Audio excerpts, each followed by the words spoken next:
Yo, chameleon. You've Okay. heard all this before. Go on for the first round and keep the crowd happy. Holy shit! Look at the fucking. No problem. This'll Bro, be You can't even see the game. Okay, when it's Alright. your turn, I'll call your name and you will enter Thanks for the the arena emotes, through guys. the So much. 4 degrees Celsius? God damn. Okay. Well, unfortunately, as we've learned, she can phase through the environment. You'd like I, to see however, can get stuck on carnival rides. It's Let's a try this slippery again. slope. I love cold weather. I love the heat. Did you just call me a dog? That's why I'm excited for, Rough moment? oh my god, Cuphead. Did you just call And me the a same dog? clip plays again. That's brilliant. Rough moment? Rough? Anyway.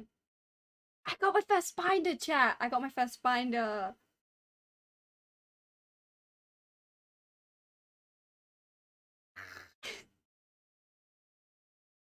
I got my first binder. I put it on and the amount of euphoria I felt. Holy shit. Holy shit. I'm living. I'm living! Oh my god. Law is meaningless! Stealing is legal now! I am your god! Can't hear right now, but hi, working on, writing something and, also watching cooking TikToks, invested in a new shitty channel, thank god, hell yeah. Can't hear right now, but hi, working on writing something and also watching cooking TikToks, invested in a new shitty, bruh, thanks, Spot. Oh, thanks, Wimby. I wish I could stay for longer, but I'm excited for you and I hope you have an amazing stream. Alright, that is all good. Thank you for dropping by, Nori. Much appreciated. Much appreciated. I'm currently lurking in like 2 people's streams. I don't know how well my laptop's gonna go, considering the heat as well.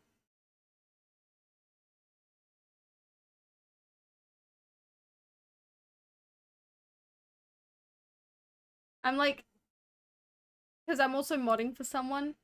Same time.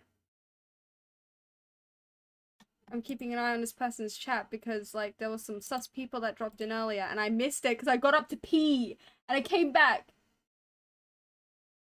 I came back. And that happened. I'm like, bro, I got up to piss! I literally just fucking got...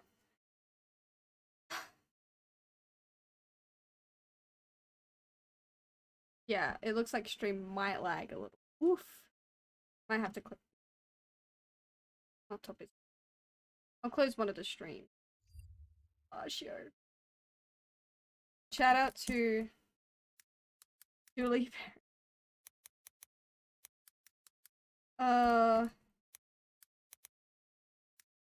Holy shit, my stream is lagging.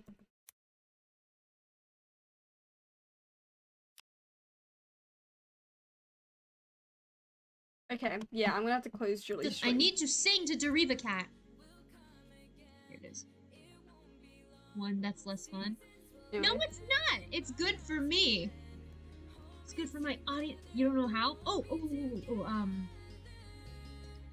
If you're watching on your computer, there's like a little like you know that thing? I tried You closing a click couple that and it things. should say like clip above it or something. You can do that. I probably That's how should you have clip restarted my things. laptop earlier today with the stream. Do I think? Nope. Never.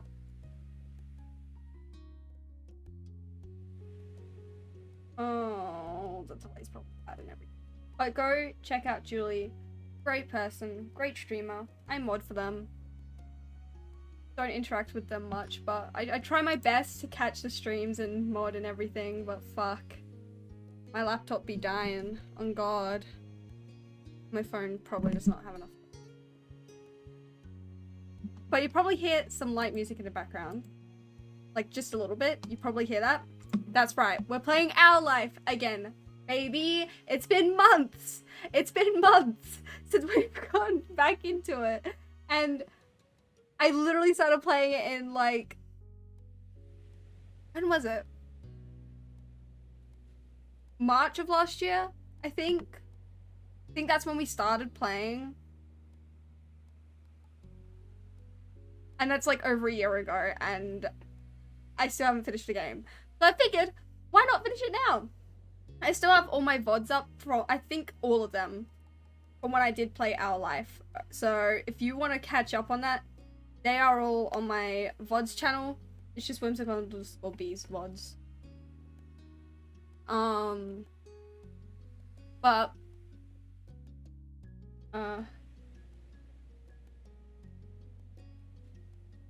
I have no clue what you're on about, Humphrey. I'm gonna be honest.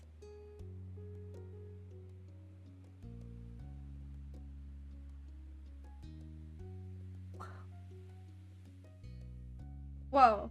Whoa, whoa, whoa, whoa. Whoa, whoa, whoa, whoa, whoa, whoa. Anyway.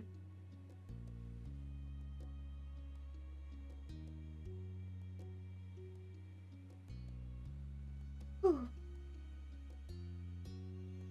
Anyway. Let's switch over to this screen. But yeah, we started this game like over a year ago, and we still have yet to finish it. I remember the days when y'all would call Cove Human Kermit. Holy shit. The memories. The memories. Brilliant.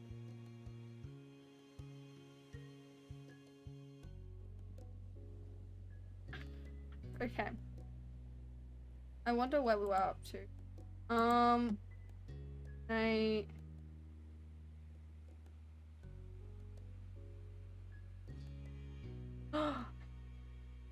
Lack of pictures. We'll have to do that once we finish. 100%. I'll turn up the music slightly when we get into it. Ooh! Can you, do, this? Oh, it is here.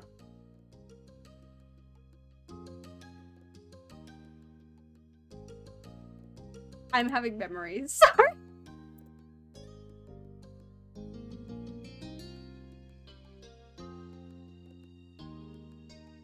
Why is my... Okay. It told me my encoding was overloaded on OBS. I'm like, bro, it shouldn't be lagging for a game like this. What the fuck? Anyways. Let's continue. Let's continue on. In case you didn't know, we're playing as this character, Remy. This is the name that the viewers came up with when we first started this. So, yay! Oh my god, I missed this! Sorry, I'm like losing it. Oh my god.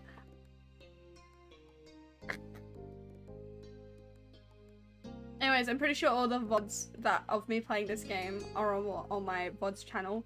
There might be maybe 1 or 2 missing because I didn't get to them in time, but...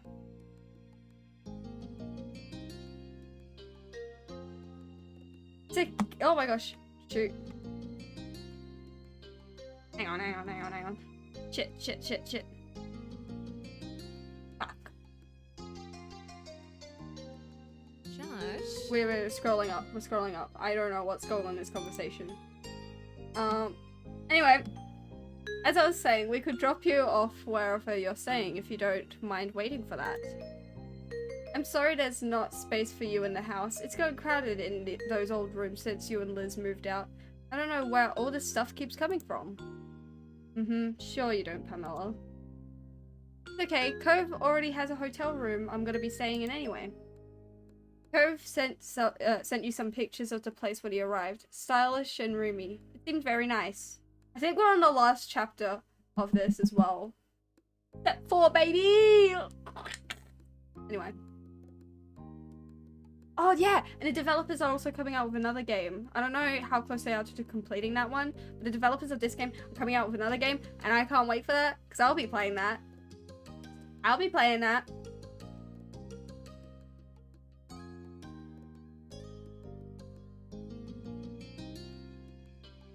Anyway. Stylish and roomy, it seems very nice. Has a double room, the room with a single king bed.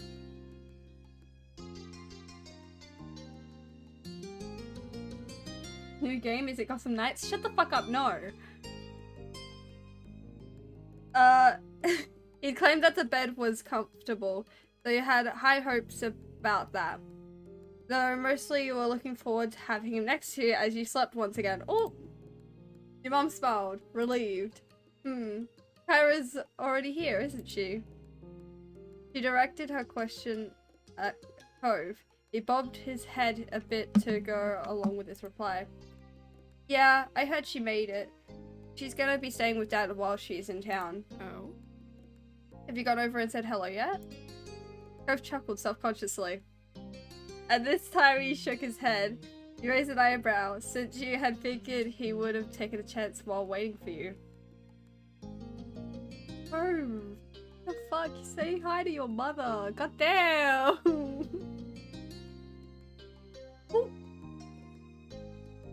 Not yet. I should go do that now. I just wanted Remy to be there too. He caught your eyes with an adoring smile. Mom laughed at that. No doubt that Cove was sweet, but ridiculous. Oh, nice. It's nice to know your priorities. Yeah. Cove awkwardly rubbed his arm and shifted his feet, looking all too much like he did as a kid. So? Remy, do you want to go over to my house now? That's a good idea. We won't be leaving until late evening. You heard, Ma. Let's go see your parents. Cove perked up, started once more.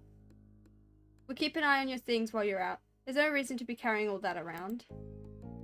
You set down your bags in the living room, tucked into a corner where they wouldn't be in the way. Cove helped. Your moms waved the two of you off as you walked back to the entranceway. Thanks. See you soon. What? Oh my god, Sorry, I'm getting so many memories playing this. Holy shit. Sorry, I need to readjust myself. I'm trying to get comfortable. It's so hot though. Like, I'm fucking sweating. Dude, fuck. What? It's so warm. I have my ceiling fan on for like the first time in like ages. Well, actually, I had it on 2 days ago. But, like, that was the first time in ages I've had my ceiling fan on. I'm like, whew, goddamn. Goddamn. You waved back and opened the front door for Cove. With that, you were on your way to see Cove's family next. This trip put a little pep in Cove's steps as you crossed. That's right, because Cove and Remy were going on a trip. That's what's going on. I remember. They're going on a little trip. I think it was to Kyra's house, which is Cove's mum. I think that's what we're doing. But I don't know. I think that's what we're doing, because we're moving some of his stuff out of his mum's or something like that. Something like that. I don't really remember. Unless that already happened, and I'm getting my stuff confused. Either way, let's just move on. She crossed the street to his dad's house together. Your spirits were equally high. Doing this, you felt like a teen again. You had known Cove's parents for a long time now. When it came to what you called his dad, stuck with the familiar classic Mr. Holden. Switched back to saying Cove's dad. You were on first name basis with Cliff.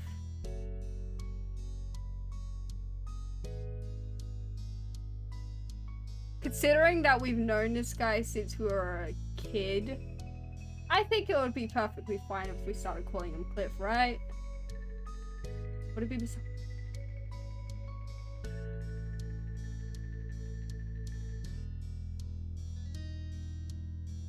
Cliff, it's fine. It's fine. Though it was awkward on your tongue at first, it rolled off comfortably now. You appreciated how much he saw you as an adult and friend, and not just a kid from across the street. For his mom, we're still on the first date, with Kyra. You called her mom, 3 in a non-serious way. I think that's kind of funny. A playful grin was already settling on your face, and you hadn't even gotten there yet. It was always fun to hang out with her. Cove hopped up to the front door and didn't bother knocking. He twisted the knob and it swung open. With a grin, Cove gave you a gratified thumbs up. You shook your head in disapproval, but you both knew that you hypocritically supported his behavior. Dad is lucky we aren't criminals. Leaving the door unlocked. Even in my own house, my doors are locked, dude. Anyway, he brushed your cupboard aside and went right into his old home. That's right, because Cove doesn't live there anymore, does he? Yeah, Cove moved out, I'm pretty sure. If I'm remembering.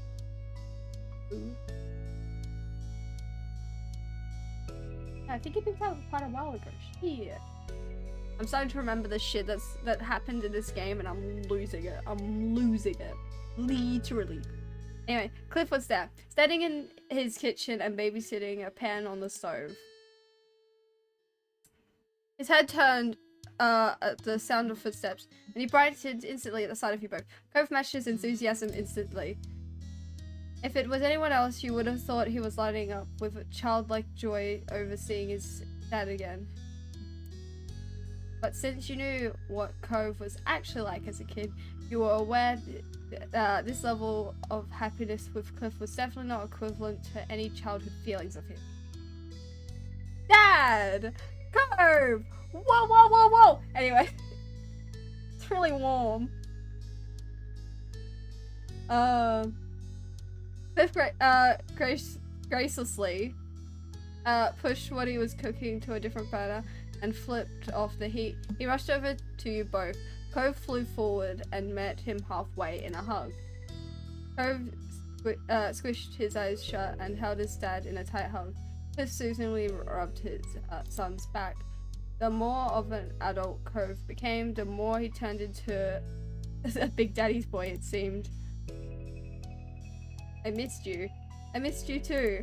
Whoa, that's so sweet. That's so... Anyway, it's crazy because he, like, kinda hated his dad for making him, like, move when he was a kid. Isn't that just crazy? Isn't that crazy? Isn't that nutty? Whoa. Anyway, it was sweet. And teasing aside, it was wonderful to see them at this place in their relationship after years of struggling to connect. When the hug broke, Cliff hooked an arm around his son's neck. He let out a deep laugh. I still can't believe you outgrew me. Holy shit, he's tall! Anyway. I really thought I had that on him after he graduated from high school, but then he had to keep going. Chuckling, he shook his fist in mock anger. Cove ducked his head and laughed in kind. Sorry, Dad. Cove's cheeks turned pink and he averted his eyes. He was becoming bashful, though you knew he had more he wanted to say. Cove softly added, but I was raised really well. His dad's expression instantly crumbled with emotion. He sniffled. Cove put an arm around him too and tugged him into a side hug. I can read. This is a perfect day to decide to read. Ahaha ha.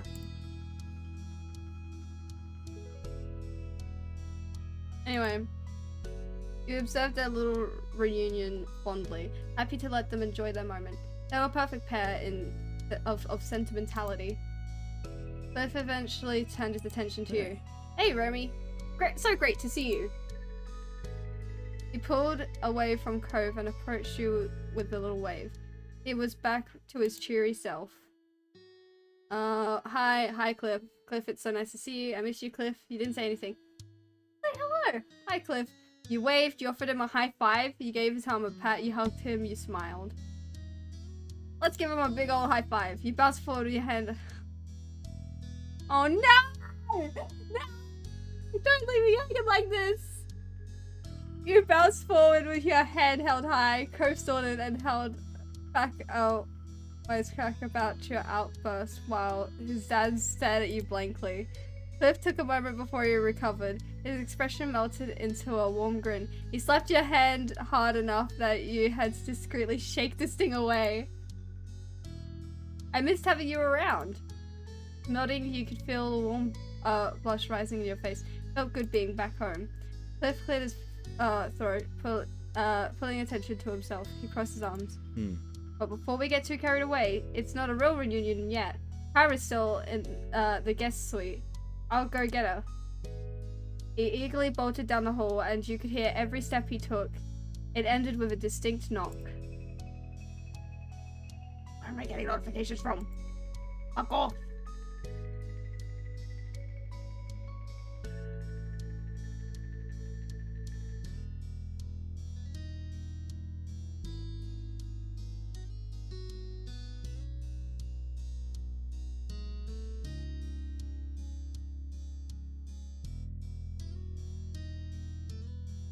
Wow, wow, wow, wow.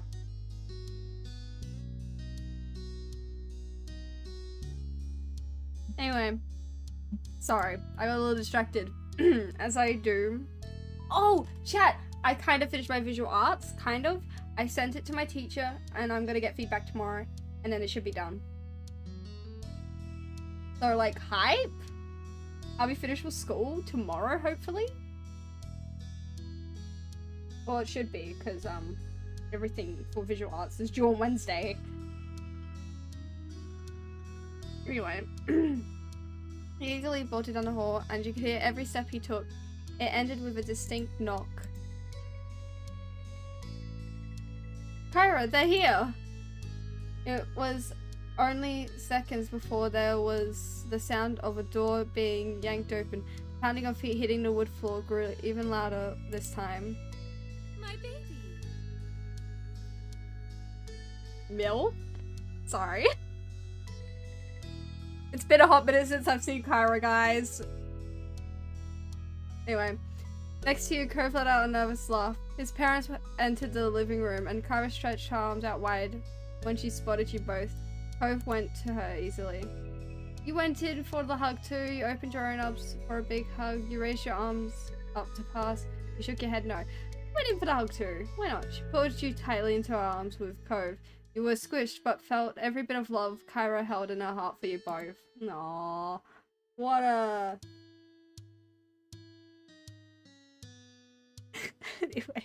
Anyway. Cove wrapped his free arm around her too. He rested his head on top of hers and let out a happy sigh. After a moment, Kyra let go and pulled back to get a better look at your faces. She surveyed every inch of them and appeared satisfied. You're both looking well. That's wonderful. And just what I like to see. Thanks. Thanks. And hi, Mom. Thanks, Mom 3. You look great too, Mom 3. Welcome back, Mom 3. Missed you, Mom 3. Gotta be something with Mom 3, you know? You look great too, Mom 3. One day soon I'll let you in on my secrets. Carol winked, and you had zero doubts that she held precious knowledge to looking your best. She was stunning every time you saw her. MILF! Anyway, I'd be honored. So what's new? How have you both been? Kyra gave a nod to Cliff to go first. Cheerfully, he waved a hand. No worries. Oh, same old, same old. That's right. Okay, so what actually is going on is Cove and Remy are visiting their hometown for the summer. They're visiting because they've both moved out, and I forgot. Anyway. Oh, same old, same old. Still got the shop, still got my friends and family, of course, and still the most exciting thing around here is seeing who rents that one free condo. Weezy, we need to compliment me! Art.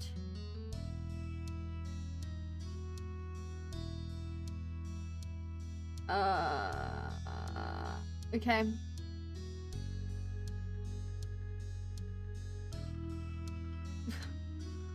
Swear to God.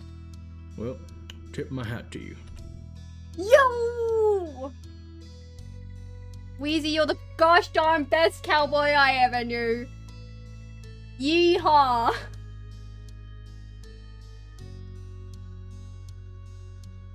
You're welcome. You're welcome for that one. I think that was probably like...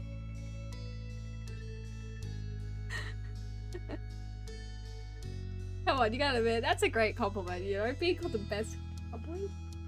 Just found what might be my new favorite TikTok cooking video. Oh god, no. I know what you're like with your TikTok. Great compliment? Thanks! I come up with good ones sometimes, you know? Incredible! I always knew you were such a snore. They snickered, and you couldn't help but peek at Cove. He rolled his eyes dramatically, drawing out a few giggles from you. But the whole time, there was still a happy smile fixed on his face. Well, For me, things have been good. I've gotten a lot of interesting assignments lately. Oh, I recently went to Seattle and Kara twirled a strand of her hair shyly and her mouth curved into a grin. Whatever she was thinking about, it made her happy. Things have still been going well with that guy from work, but it's a little early to bring him all the way out to California to meet the family.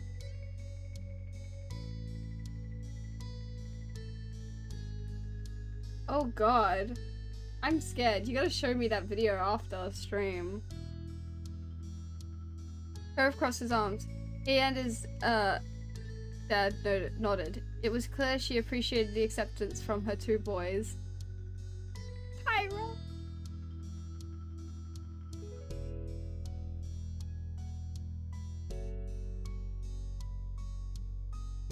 Tyra being happy. Anyway. Yeah, I already read that. I keep accidentally scrolling on the mouse. Okay, that's great. I'm really happy for you. I hope he gets the seal of approval when he does come around. He's done another as well. I'm really happy for you. Thank you.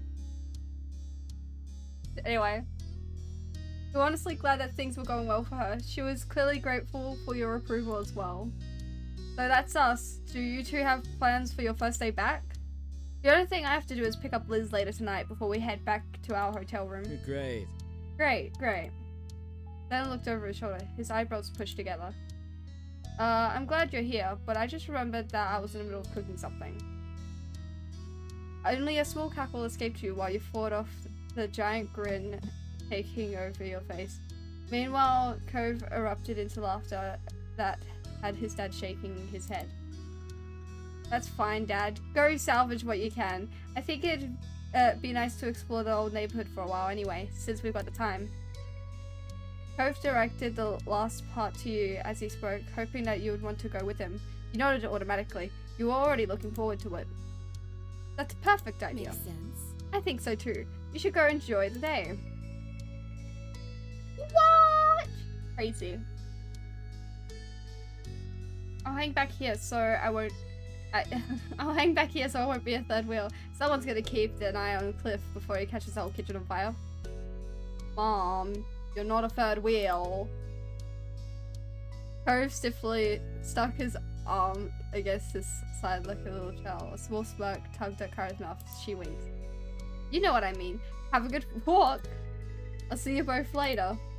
Cheerily, Cliff waved before going back to his cooking. Cove smiled warmly. Okay, bye. Whoa. Bye. We'll see you soon. Whoa. Sorry. Getting excited. I'm thirsty. I need a drink. Oh my god.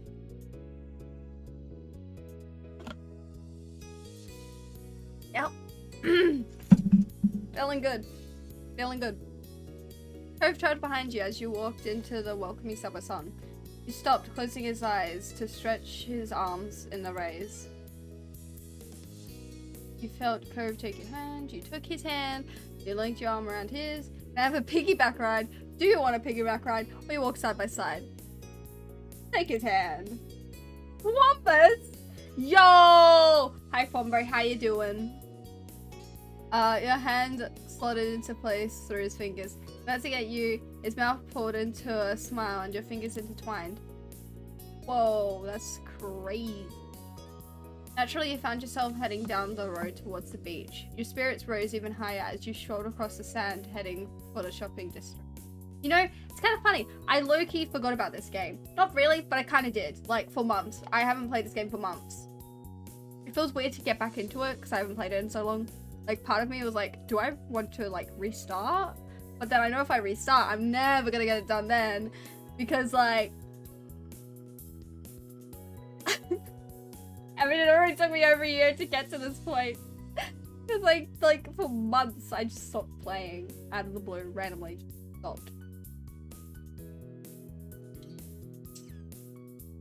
Anyway. Human Kermit! Arriving, you were, you wove past tourists who were taking in the sights for the very first time. Being a local was a badge of honor you wore proudly. You casually walked past the shops. Over the years, some had closed down, but many of the stores were still exactly the same as they were when you were little. Cove snapped his head as far as it could go to one side, so dramatically you couldn't have missed it. Something clearly caught his eye, but you couldn't see it. There's a pretzel stand open today. Can we get one? When his gaze found you again, he wore the biggest smile. You chuckled. Yeah, we can. You don't need to ask for my permission, of course. You can, but I don't want one though. You nodded happily. Yeah, we can. Yeah. You've only thought about retracing your previous thought. Cove was beaming now. You're gonna get the one that comes with a little frosting cup, aren't you? That's right. Whoa. That's crazy. After that, you both happily made your way over, being pulled in faster by the delicious aroma of the stall. With that, you changed course to the pretzel stand for a snack break. Cove was very pleased by the morsel, yep, I can speak, he picked up, and that was good to see. The sun arched across the sky as you went up and down the road as a pair. By the time you returned to the beach, the day was beginning to fade into night. Cove kicked his shoes off, tossing them into the sand. He wanted to get his feet wet in the waves as fast as possible. Let's join him. I don't see... In IRL? Me? Ocean? Nah. I'm not going in. But there's, you know... the game, like, I can appreciate the ocean for real. Whoa, shit! Just dropped my phone.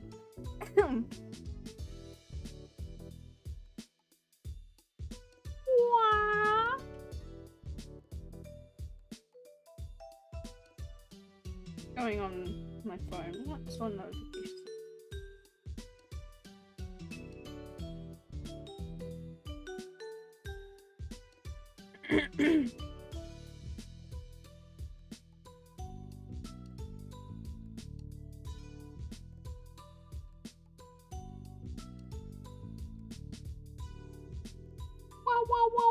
Oh yeah, chat, I have a Tumblr now. That's something.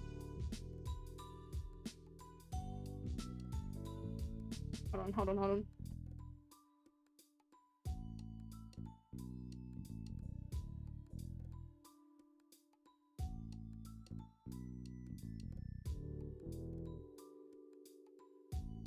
Sorry. I saw a cat video.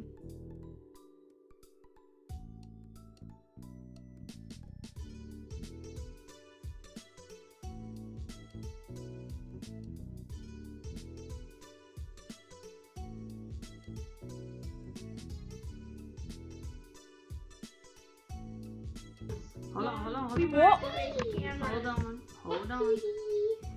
This is gonna make a mess. Go ahead, King. This is gonna make a mess. Easy.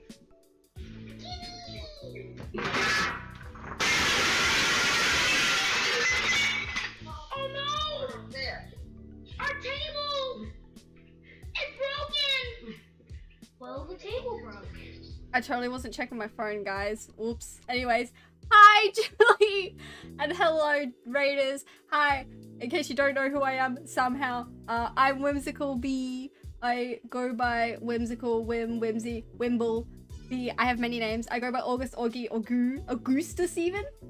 And I go by they them pronouns. And I'm an Australian variety streamer. Yo! I'm big on Twitter while streaming SMH. I'm sorry!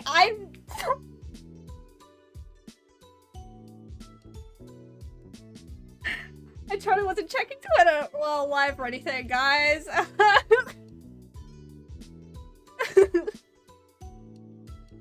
Anyway, let me do the shout out real quick. Let me give you a big old shout out. Julie, how was your stream? How was your stream? Sorry that I had to continuously just lag for most of it because I was doing schoolwork. I need to sing to Deriva Cat. Here it is. One that's less fun. No, it's not. It's good for me. It's good for my audience. I'm gonna stream. You don't know how? I will. If you're watching on your repeat, there's like a little whoa! Like it's, you know that thing? Oh my god. You click that and it should say like clip above it or something. I'm just letting the clip That's how you play clip first. things. Wait, continue. Okay, there we go. Anyways, everyone go follow Julie if you haven't yet. Whip, I'm a mod for Julie, and I try to join when I can, but holy shit, school has been taking up so much of my time. But I'm almost done. Almost done. Anyway. Throw the clip, I'm done. I love the Clips player so much. I love the Clips player so much. Oh man. A whip. Whip.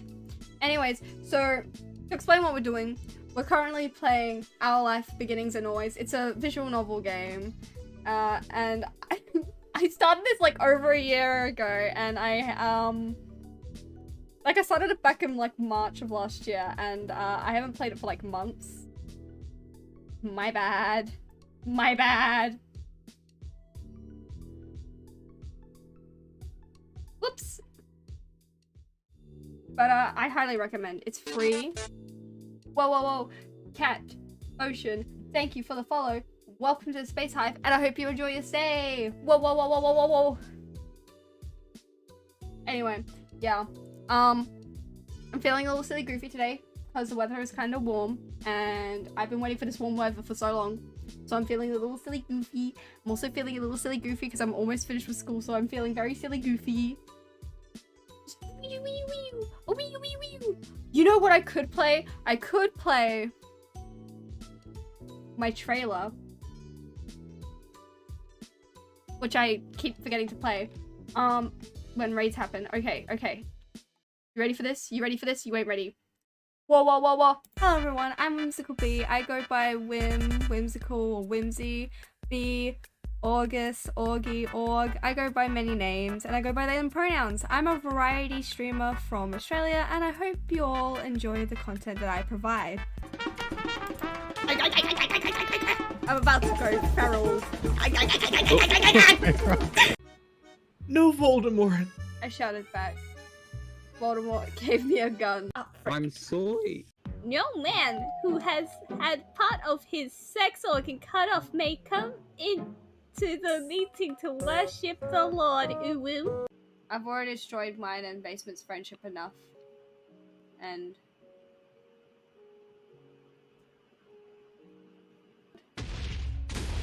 Technically.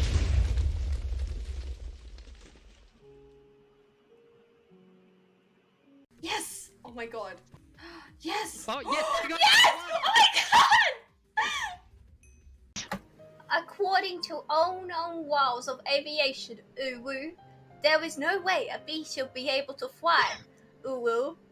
Its wings are too small to get its fat little body off the ground. Uwu. This certainly brings me comfort, so I hope to bring comfort to you all too.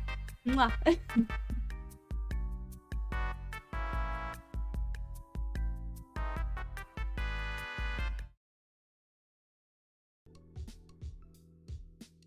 Isn't that great? Isn't that great?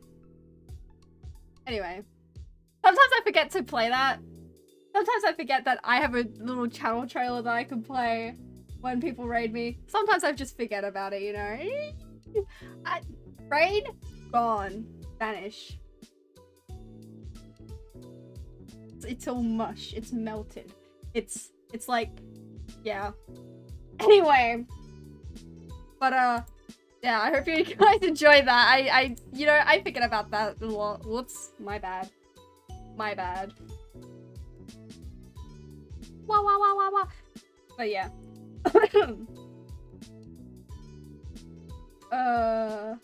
A whip.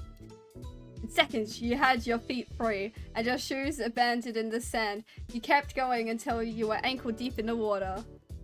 Whoa, whoa, whoa, whoa.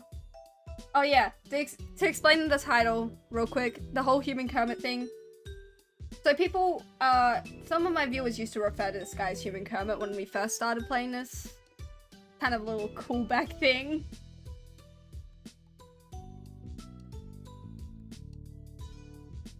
I love that the Voldemort thing had me wheezing. Dude, oh my god, that Voldemort clip is like one of my favorites, honestly. It's one of my favorites. That was the time we were reading My Immortal on stream because we did a charity stream and that was one of the goals. We were reading My Immortal.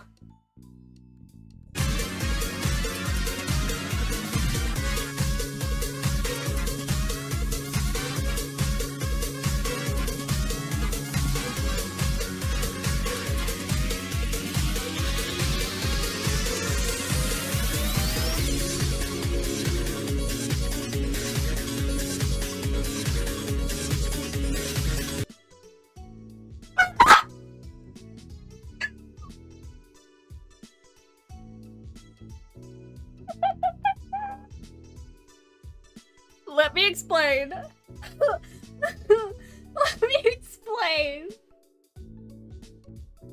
So there are trigger words, right? And they trigger different clips to play. So there are a couple words that trigger that one. Dream, the SMP, Dream SMP, and Dream Team. Those words are what activate that clip to play. Fine as Montberry. Oh no. Can't believe this. Hang on. Here's one of my favorite ones. On my island is buried a treasure chest. Oh my gosh. Anyway, sorry. Anyways, yeah, so we have a couple of clips that play. There's a couple. They're just like kind of hidden and random. So if you type in like some random word, it has a chance of activating a clip. You're welcome. You're welcome. Great. It's great. It's great. Anyway. I'm so sorry that you had to witness that. That's so cool. I want that. I can send you the link to it.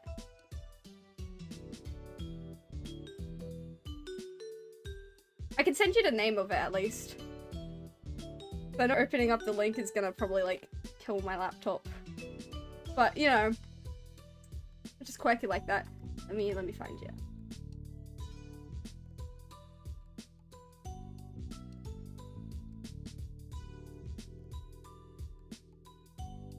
Oh. It's called Trigger Fire. I think that's how you spell it. I thinks. Me thinks.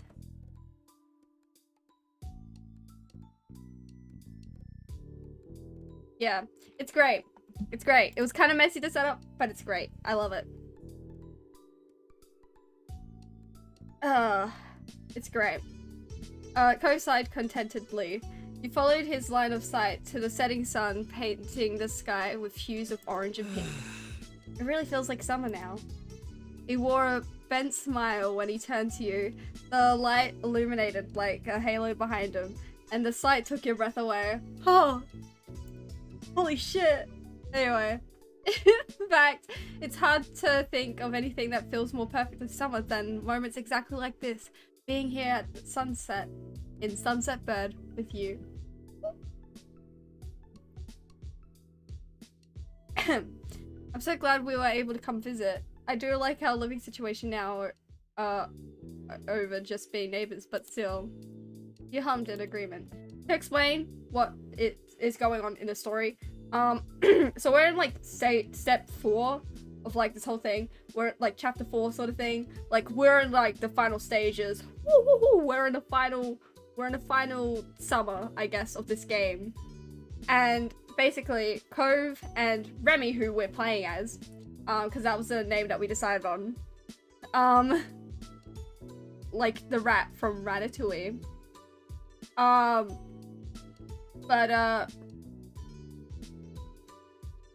my brain's trying to work. What was I going? What I was saying? Shit. They're visiting their hometown, the place that they grew up in. So it's been months since I've last played this. Holy. So I'm trying to like. It was like hard to like figure out what the fuck's going on in this because like, again, it has been months since I last played this. But yeah, they're visiting their hometown Sunset Bird. And that's it? That's kind of the whole thing at the moment. They're just visiting their hometown. Visiting their parents and whatnot. It's great. It's great. Your heart fluttered the moment you met Cove's eye. Your mouth lifted into a pleasant smile. A pleased smile. I can speak. Speaking? What's that? Anyway. I'm happy to. Of course, we would have ended up like this again sooner or later. This is a wonderful day. I guess it's not so bad being back in the old neighborhood. He didn't say anything.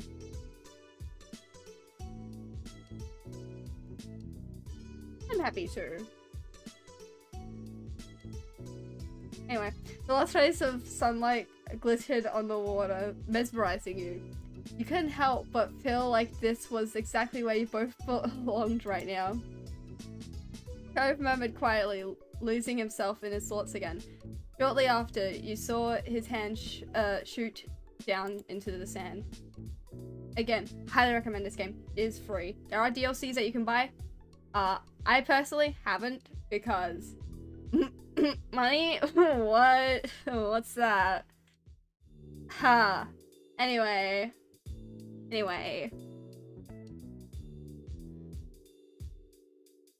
He stood straight back up with a lopsided smile and got to work brushing the sand off his prize. You knew without a single word. Cove found a new shell for your collection. As you wandered down the beach, Cove followed at your side in comfortable silence. Your shadows stretched across the sand like they were leading the way.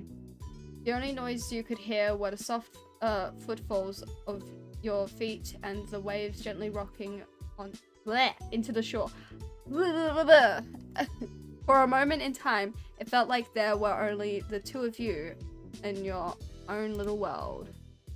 Eventually, the bubble popped when you realized that your phone was going off. It was Ma, hoping that you were going to be back soon.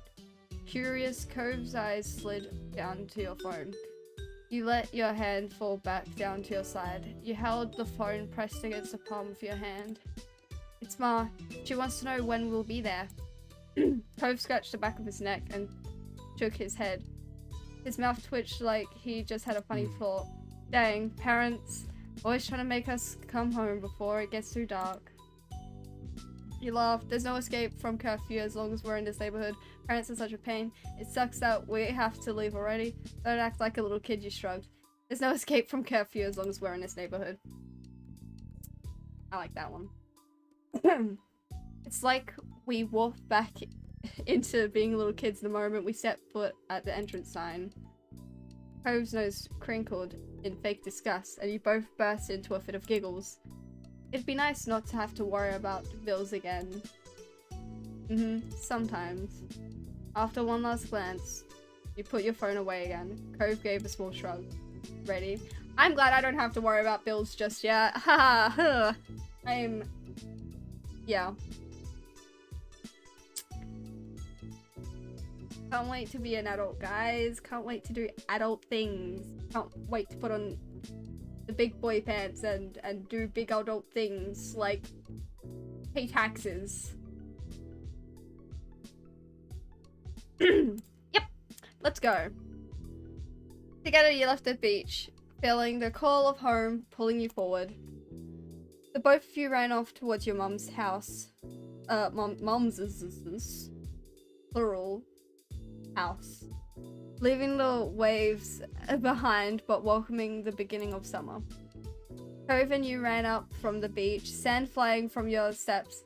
Cove made it to the road first, but you managed to catch up to him by the time you reached the house. It wasn't exactly a race, and yet it also wasn't not a competition. Both of you were laughing by the time you bumbled through your old front door together. You inhaled deeply and shouted loud enough to be heard anywhere in the house. I don't know if I want to shout. We're here! I was tempted to, but I was like, ooh. Your mums was seated in the living room. Their eyes sparkled as they locked on you and your light dusting of sand. Hello. Welcome home. Mom leaned forward, eyebrows raised at your jubilant entrance. Ma sighed wistfully. Aww. That brings back memories. Cove chuckled shyly as he scratched the back of his head. I hope we're not too late.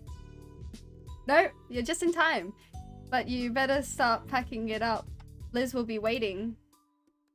Oh shit! We're gonna see the big sister! Let's go! Anyway, Ma nodded as she stood up from her seat. She lightly ran her fingers over her clothes to smooth out the wrinkles. It took you a second to remember where you had put your stuff. You needed to get it all in the car so you could get everything back to your hotel. Can I help?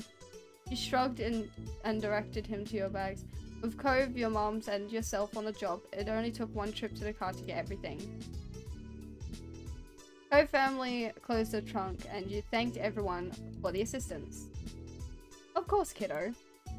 Come along, B family. Let's get in the car. That's right, our last name was B. I completely forgot that we did that.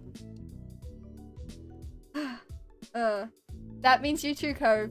You're now you know you're essentially family anyways. Thanks. Exactly. Well said, Remy. Cove climbed into the back seat with you, with a decidedly touched expression on his face. You got in on the other side.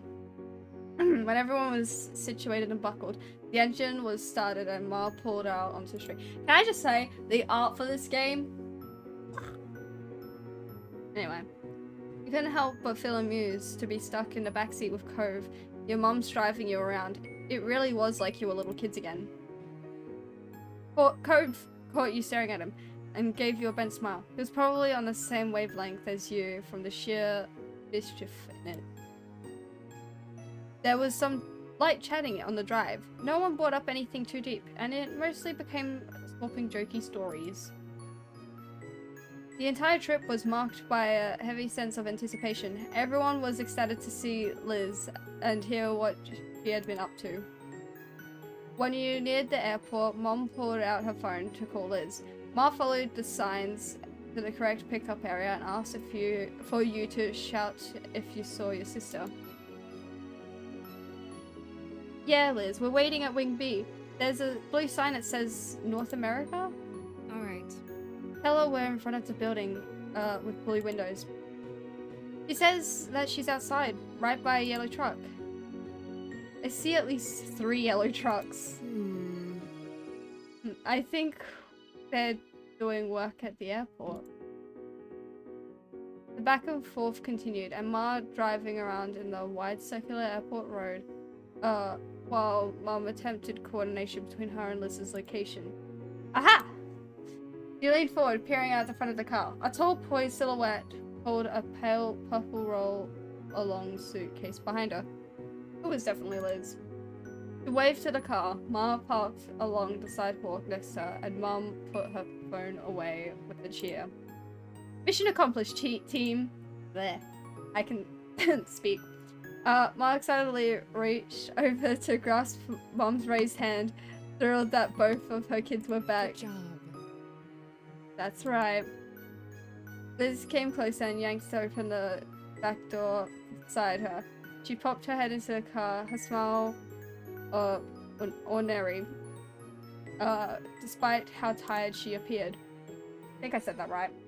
It must have been a long trip for her, yet her expression was that same familiar smirk you had grown up with. Hey. Hello, children. I'm back. I've missed you. You laughed. Liz! Welcome back, rude. Oh, hey, old grandparent who doesn't have any kids. Liz! I'm excited. I'm excited. I missed Liz. Remy! You smiled at her. You reached over and hugged her. You poked her cheek. You took hold of her hand. You shook your head. You reached over and hugged her. You quickly unbuckled, then launched yourself at your sister. She wrapped her arms around you and squeezed. Well, hi to you too, kiddo. Hello, sweetie. It's so nice that you're here.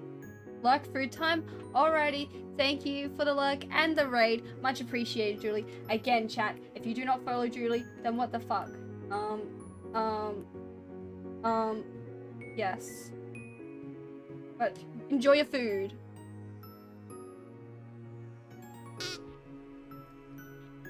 Yay!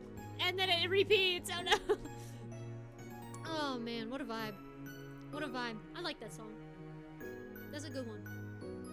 That is a good one indeed. Okay, closing Spotify. And getting drums.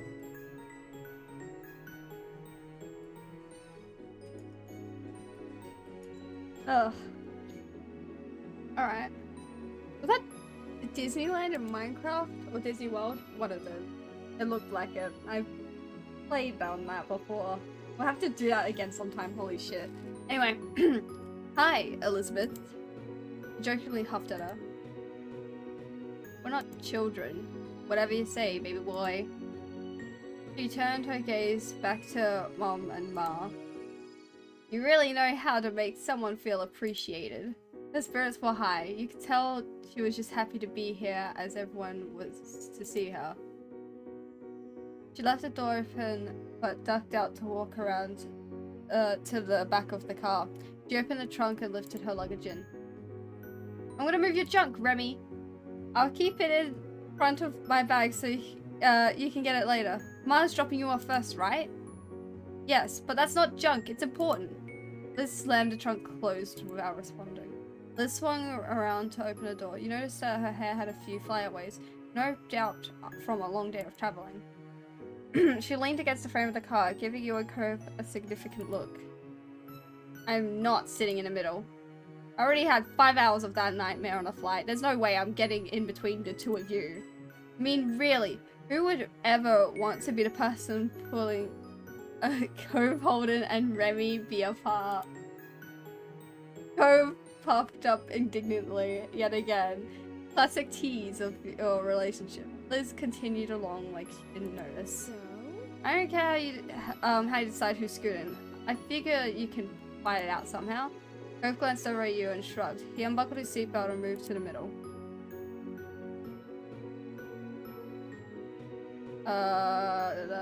Thanks, Cove. I guess I'll always have a bossy sister. I'm sorry you're always in the middle, Cove. Some people just must get that. Good job, I wasn't moving. You stayed quiet. I guess I'll always have a bossy big sister. Always. It's a law. More like Liz will never change. Exactly. Why would I need to? With the window seat open, Liz squished herself into the car and shut the door. When everyone was settled, Ma began to pull out. Let's go. We're off! Liz crossed her legs, compacting herself slightly. She braced most of her weight on the door and behind her instead of sitting up straight. It gave her a little more room. Hopefully we finished the journey. This car's almost as cold as we are. No. Where am I getting it? Whoosh. I didn't get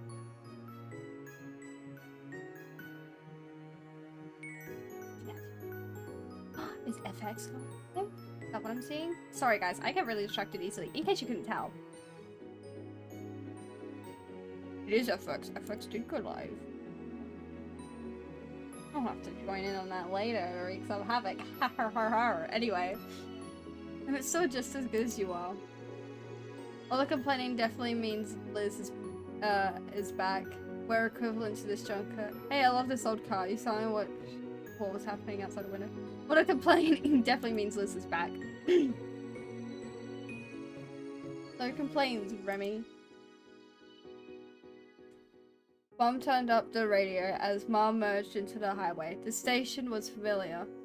The normal soundtrack for when she had driven you and Liz around town. Liz bounced on her seat enjoying the classic tune. The song would be old enough to vote at this point if it was a person. That was hard to believe. With Liz, the conversation livened up despite it getting later and later in the night. She told you all about her week and all the travel preparations she made. By the time she'd made it to the actual tale of the travel itself, Liz started chuckling. On the plane, Liz had sat next to a couple of girls who had talked a lot about how well they could read people. Liz recounted their conversation with her hilarious detail as they had apparently tried to guess her occupation after only shaking her head. Neither of the girls could agree with one another, and Liz had refused to just tell them. However, the drive to your hotel was only for so long. Eventually your group arrived. You yawned and got out of the car when it stopped. Cove clambered out after you. Liz gave a loud sigh of relief at all the extra space she found herself with. You and Cove grabbed the luggage, then waved off your family after you said your goodbyes. After they left, you and Cove went to go find your room. You scanned the key card to unlock the hotel room. It sounded out a soft beep, and you turned the handle of the door. The door creaked open. Then you craned your head in to take a look. The first thing you noticed was a large king-size bed in the middle of the room. It was a prim, modern-looking space. It seemed clean and smelled faintly like floral air freshener. A smile played on Cove's face as he watched you take into space. The bed's nice, huh? Which one of us is gonna use it? You burst out laughing. You glared at him. Are you serious? Here we go again. You can fend for yourself? You said blankly at him. Here we go again. This is the same sort of conversation we had in the last stage. Hold on. I'm kidding. I want to share, really. Good. I let out a breath in relief that he'd been holding on to. I got a good hotel, didn't I? Yeah, you picked out a nice one. It's possible. I guess we'll manage. Thanks for handling this. I say, it's nice. It's the same hotel I would have picked on my own. It makes sense you'd go for this one. It looks like your room at Kara's place. Not wildly inappropriate. Yeah, you picked out a nice one. Cove smiled like a big pleased puppy. You and Cove continued to chat as you settled in. You unpacked some of your stuff and checked out all the rooms. Amenities. I can speak. Cove pointed out the mini fridge and started puzzling over what food could be ordered to the room. However, the fact was, you both were exhausted. It didn't take too many yawns before you both changed into your pajamas and called it a day. You had to hunt along the wall to locate the light switch. When you finally found it, you flicked it off with a sense of triumph. You turned your head over to Cove, who stood behind you in his pajamas. He was cozy and comfortable, but the pieces didn't match. He never minded that. We should get some sleep. Cove smiled, a soft expression that was adorable. Alright. Okay, let's go to sleep. Despite saying that it was bedtime, Cove took a step towards you. He wrapped his arms around your back, and you leaned into his embrace. Then he lifted you off your feet. What? What? Still not putting you down, Cove promptly dropped himself backwards. The both of you crashed onto the tight-tucked sheets of the hotel bed. He laughed the entire time. Cove bounced onto the landing and absorbed most of the impact. He laid on his chest, feeling a little jostled. You giggled alongside him. You're an absolute madman, you teased. You could have warned me. That was scary. Let's do it again. You swatted his shoulder for that. You're an absolute madman. You shook your head jokingly. His laughter turned into a snore. Smiled up at the ceiling, a thought clearly crystallizing. My dad used to do that kind of thing to me when I was little, sort of. Nostalgia was clear in his voice. It was a fond memory, and you felt something warm in your chest. You made a small noise of understanding that turned into a yawn. When Cove yawned in return, you pulled at the sheets until you were actually under the blankets. Good night, Cove. Night. Don't let the bug buzzed by. Sweet dreams. You stuck your tongue at him pridefully. Hey, so do you know why pigeons are called pigeons when they're actually doves? I'll say that one.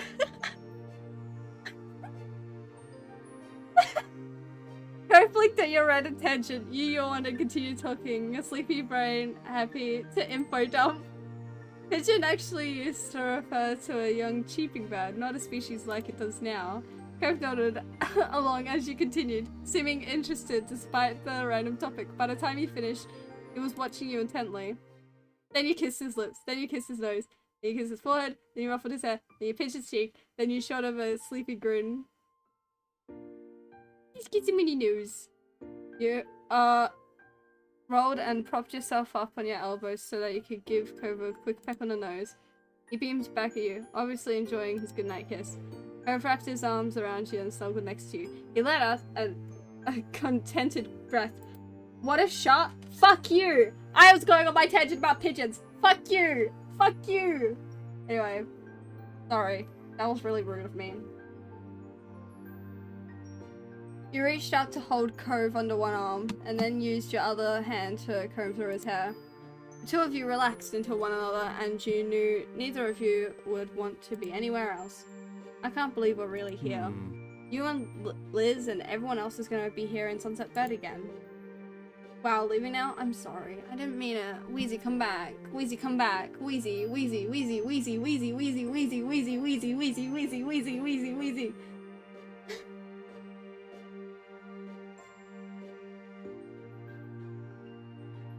Anyway, I was staring at all the scenery going by while we were driving here, and it honestly felt like we never left.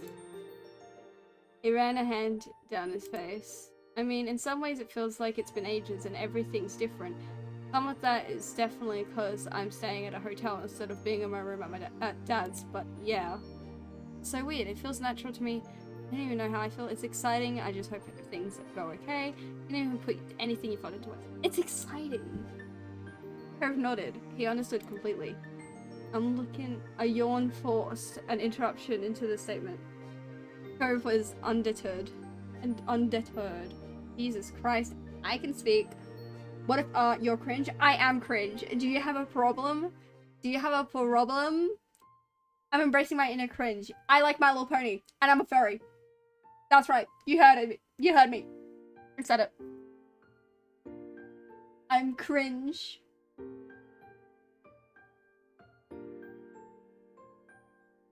You know, if I said that out loud on a bus, I'd probably get, like, fucking beat up. I always have a problem? Yeah. I'm looking forward to this. He tucked his head into your neck. You felt his lashes flutter close against your skin. Same here. See you tomorrow. I'll see you tomorrow, Remy. I have a problem with everyone. I have everyone. I have a probra with everyone. Thanks, Buttspot. Thanks, Buttspot. Buttspot goated. Oh my god, my nose! My nose is like so itchy. His words were a whisper you barely heard. It might not even have been that exactly. You might have just been guessing. Cove boys had a bit of a habit of mumbling. It was okay either way. Whether you heard it or only thought you heard, the sentiment was true regardless. Shout out to Buttspot. Shout out to Buttspot for being so goated. Cove would see you tomorrow when he opened his eyes and the sunlight returned to your hometown of Sunset Bird. Comfortably drifted off to sleep and eagerly awaited seeing Cove tomorrow as well.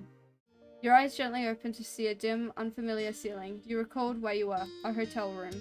Yawning, your muscles felt relaxed and warm enough that sleep threatened to pull you under again.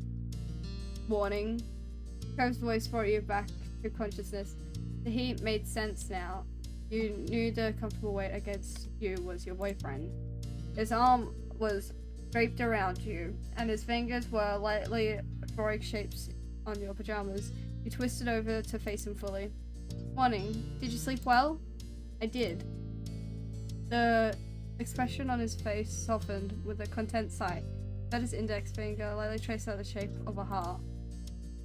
There's nothing but good dreams when you're around. Aw, what a guy. What a chap. I don't know. You squeezed him adoringly in your arms, you snuggled against his chest, you played with his head dozily, gently you kissed him, you let out a soft breath, slipped out of bed to start the day. Yes.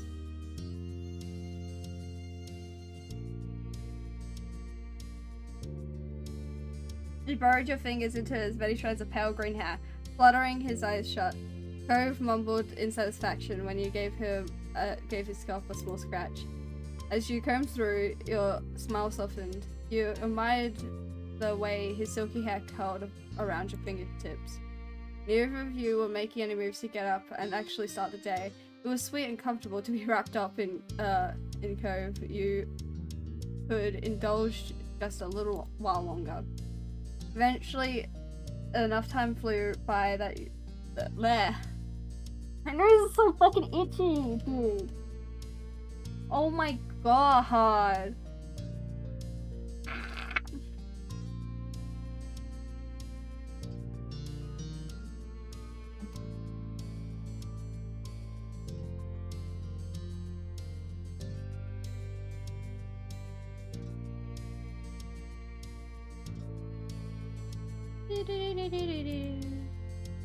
Anyway, sorry, I was getting distracted again. Is it really surprising? No.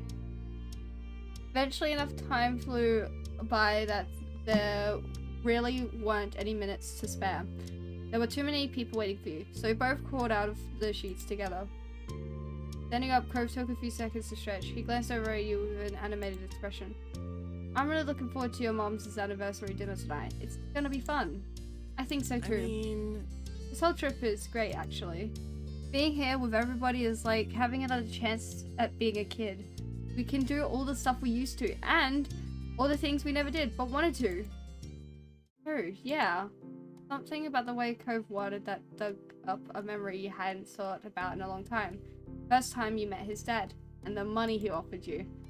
Chewing at the inside of your cheek, it felt like a lifetime ago, but you knew that it would still matter to Cove if he knew. You just weren't entirely sure what it would mean to him. You snuck a quick peek at Cove, but his stare was already glued to you. He raised a questioning eyebrow, leaving the rest up to you.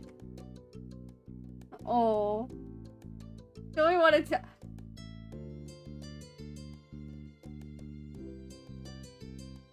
Actually, that's something I've been waiting for a chance to talk about.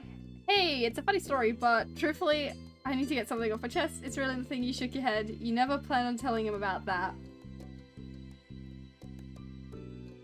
Chat, I need help. Do we tell Cove that his dad offered us money that we didn't take, but offered us money to become his friend when we were like kids? I mean, we were like fucking children, so like... It wouldn't matter now, but like...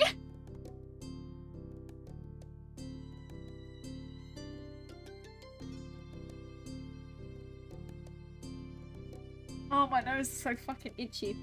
What do we do? What do we do? Help us out. Help us out, chat. Like, what do we do here? Help a little fella out. Give him the razzle dazzle. What's that supposed to mean?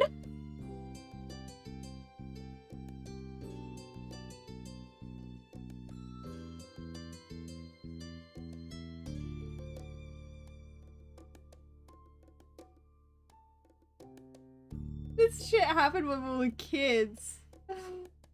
I'm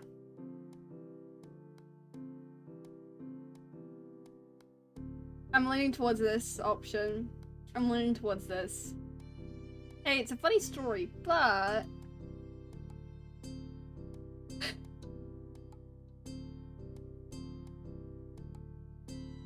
Oh, the top one? Actually, it's something I've been waiting for a chance to talk about.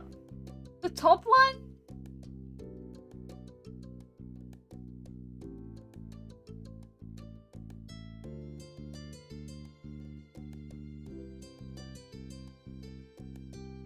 Choose your own adventure. I'm just picking a second one. You scratched the back of your neck, searching for the right way to tell him. Amused, Cove's expression melted into a fun smile while he waited.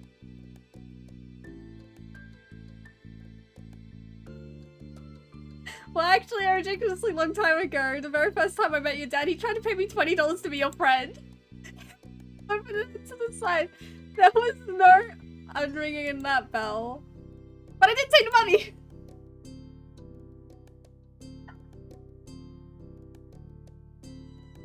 The look on Co's face twisted, his eyes pushed into a squint, his lips screwed up, and you saw his stare down across your skin. Oh my god.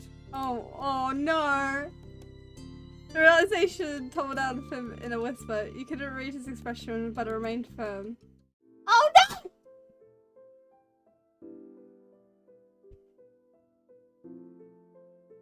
Why is he crying? Until big sad tears started bubbling and dripping down his cheek, he flew a few steps forwards, shocked and wide-eyed with concern. Okay, please don't cry. I'm sorry. It's really not so bad. You froze. Fuck. What the fuck do we do?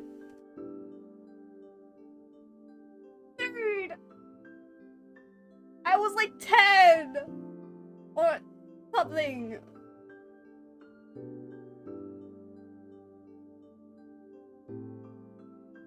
Oops.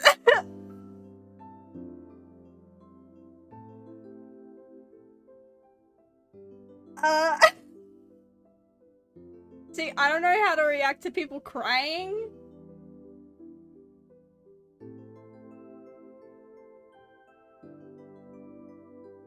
Fuck, guys, I fucked up.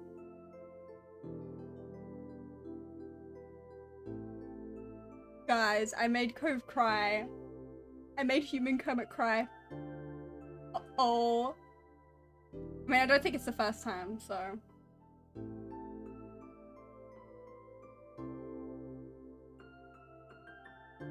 Okay.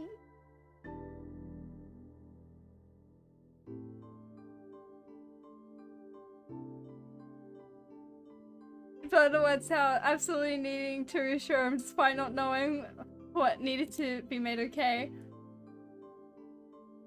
Fuck, guys. Fuck.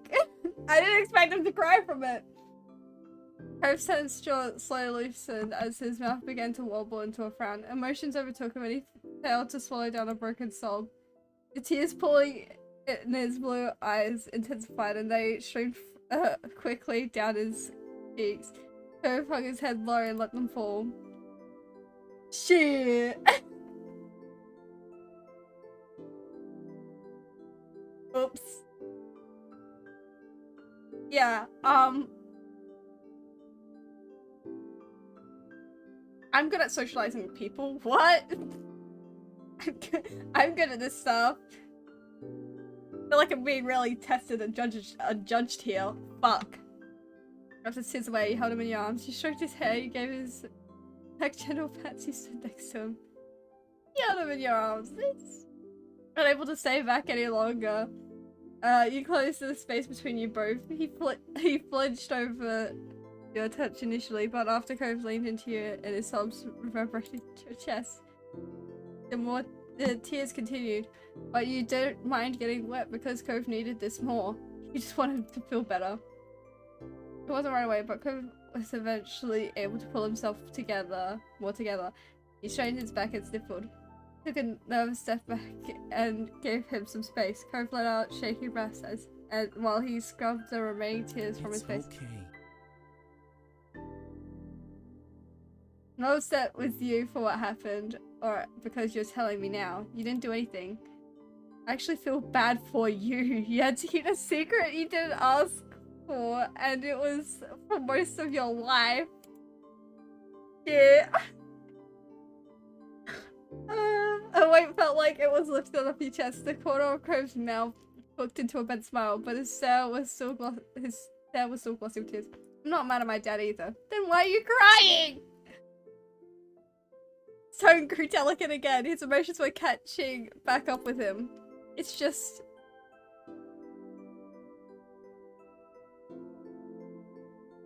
I'm just so happy with my life about how it went.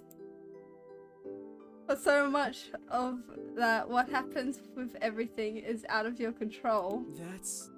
There's stuff like this. My dad secretly offering you money to be my friend. remembering those days when I was little and pretty much my whole world was decided by other people just really made it all hit. Especially because I'm finding out there was even more going on than I realized. John lip quivered and new tears ran down his cheeks. Scary to think about. It would have been so easy for none of this to have even happened. Cove threw his arms to the side, trying to convey where you were standing. Where you had ended up after spending a life growing up together. What if my dad moved us to a different neighborhood? Or if I didn't move away with him at all? Or if my dad didn't care if I had friends or not? I'm so glad. But it didn't go differently, and you're here with me. We're together, and my parents are some of my very best friends, and I'm just really glad. Your legs felt weak under you during his confession, but you remained rooted in place. Cove seemed to grow more confident. I love you. I love you, Remy, so much. Hog. I don't think there's anything in the world that would have kept us apart. Grateful I got to meet you too. You're the best thing that's happened to me. I love you too. You're my one and only too. You don't understand me. Let's just reciprocate. You know, and you do. Cove rubbed the palm of his hand over his heart, resting it on his collarbone. His awe-filled stare locked with yours. The shakiness in Cove's smile lessened, and it grew more stronger and more assured. Blah, blah, blah. Ellie! Hi! So glad it wasn't me that made him cry. Well, I mean, I did, but like, you know? Oh. Yeah, shout out to Ellie. Yeah, I mean, chemistry is the key always, like with all content creators, chemistry is the key. Look at him. Look at his little arm.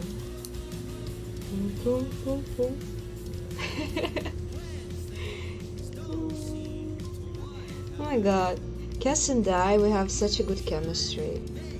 We can actually do some like cuddling streams. Yeah, it's a good stream idea actually. It's just like cuddling with my cat stream, and that's it. You That's know what would have basically been it. funny? Casper clip! I love that cat. Yeah, same. Oh my god. Well, hi Ellie, welcome to the stream. We're playing Our Life! Like I said, we briefly talked about that, I think, in your chat, didn't we? Yeah, we briefly talked about Our Life in your chat last night. You were live. And I got a great clip out of last night's stream, I think. Wait, Wheezy, did you see the clip? Wheezy, have you seen that clip that I sent? I need to know if you watched that clip. Anyways, let's give him a little smooch. Coke got the idea immediately when your gaze fell on his lips and you were crashing into each other. Every emotion since you told him about the deal seemed to flare up and take one final bow during this kiss. Your fingers curled tightly into Cove's arms and his hands firmly held you in the place around the back. The kiss grew gentler and you prepared more going up the side of his door. Cove closed his eyes, steadying his breath, and you hoped with every kiss that he could feel just how much he meant to you. You both waited there, enjoying each other's company. When another minute passed, you felt a calmness settle on your chest. It's out in the open, finally. That's a relief. Casper, he says hi to you guys. I love that cat. I did see the clip. What were your thoughts on that clip? What? Oh god, this binder, holy shit. I might have to actually change out of it because I have been wearing it for a couple hours and I don't want to be wearing it too much. I did my research, guys, don't worry. I've done my research on binders. I might actually have to... What do you mean, Nerdy? It's so cute. Yeah. So basically, to explain what is going on here, because I don't know how far you're into the game, Ellie, but we're in the final stage, and we're visiting Sunset Bird. Yeah, but hey, your secret keeping skills are seriously unmatched. Duckling Cove ran a hand. Oh my god, secret keeping skills? I'm actually keeping secrets. Am I good at that? In reality? Chuckling Cove ran a hand through his hair. You nodded in agreement, trying not to think too much about how many years you'd been holding on to that. We even got together before you brought that up. It's a really good when I think about it.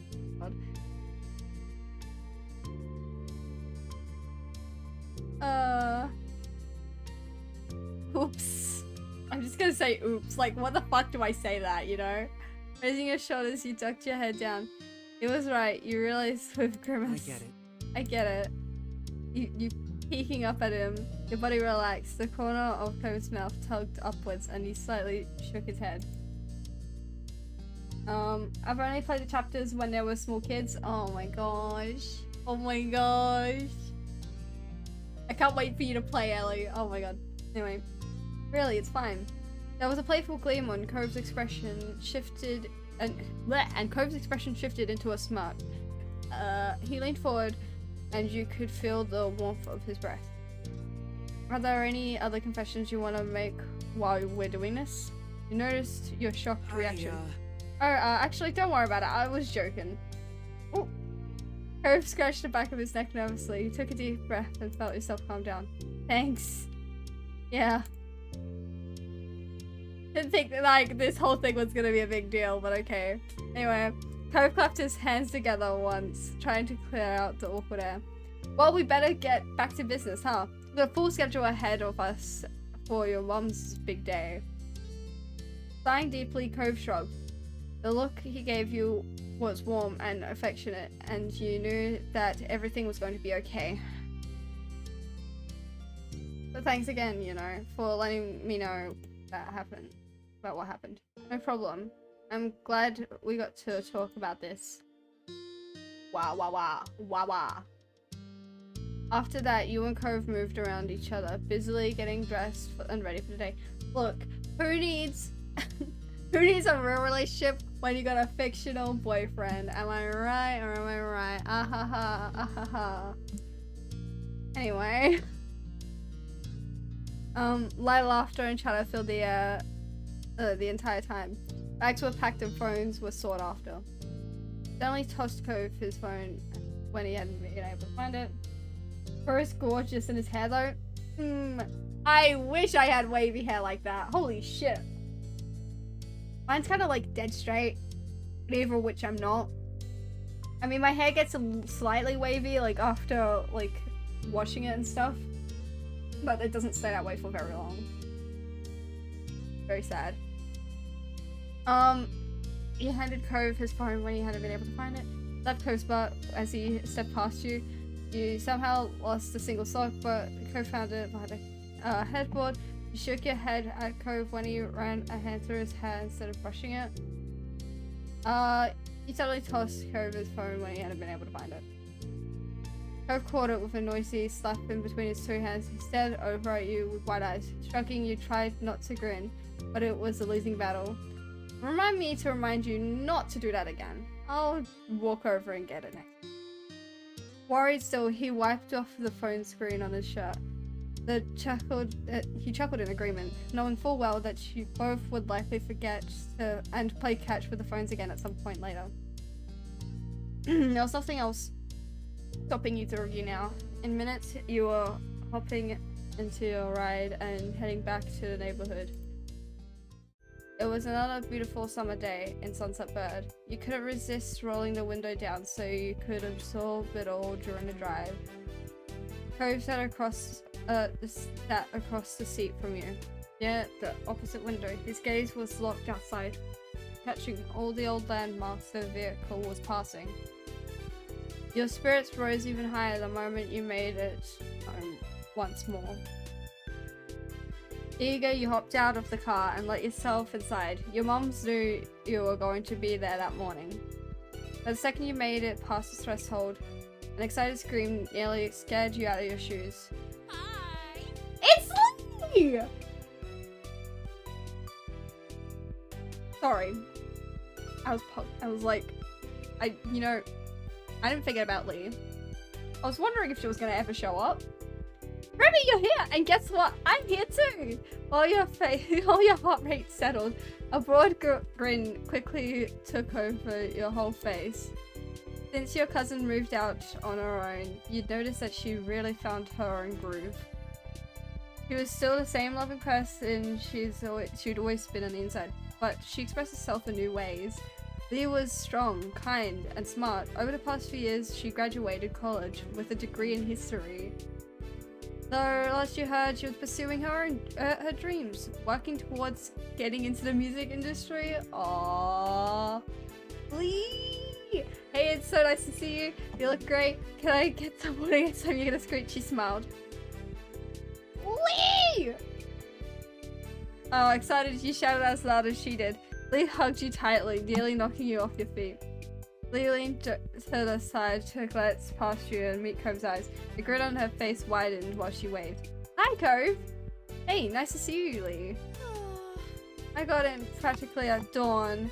It was a whole thing, but at least I made it here alive. Lee exhaled and slumped her shoulders to emphasize how exhausting the ordeal was.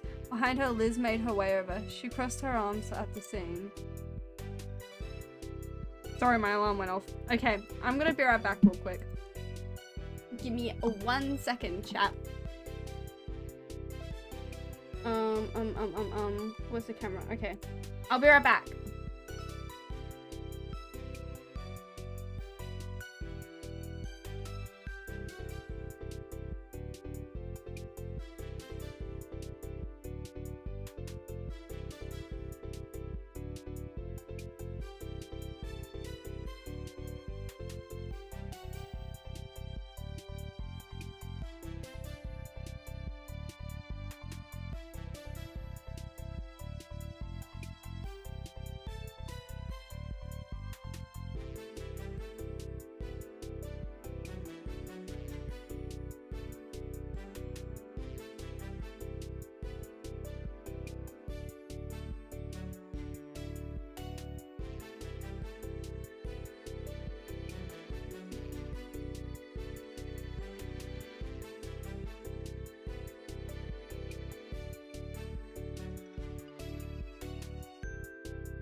Okay, I'm back. Give me. There we go. Ooh. Really warm. I'm here too, in case you're wondering. I'm always wondering if you're there somewhere. No, I wasn't, but thanks anyway. You merely shrugged, you shook your head. I wasn't, but thanks anyway. Lee giggled and Liz's eyes narrowed at your remark. You seemed to stand up straighter, and the demure smile on her face didn't move. It wouldn't kill you to say hello, you know. You neither, but I'm glad to see you too. Thanks. Thanks, the feeling's mutual. Another friendly shout rang out in the living room. It was as cheery as it ever was from the many times you'd heard it over the years. Good morning, family! Your parents both came out from the side hall together. Morning. Well? Now that everyone is here, I do have a little something to mention. Ma put her hand lovingly over her wife's. Mom leaned her head into Ma's with matching affection. We're also having dinner together. But Pam here actually made plans to take me out to brunch to celebrate our anniversary, just the two of us. Please, she hooked an arm around Ma's waist. Hold Scar! Hold on. This is gonna make a mess. Go ahead, King. This is gonna make a mess. Easy.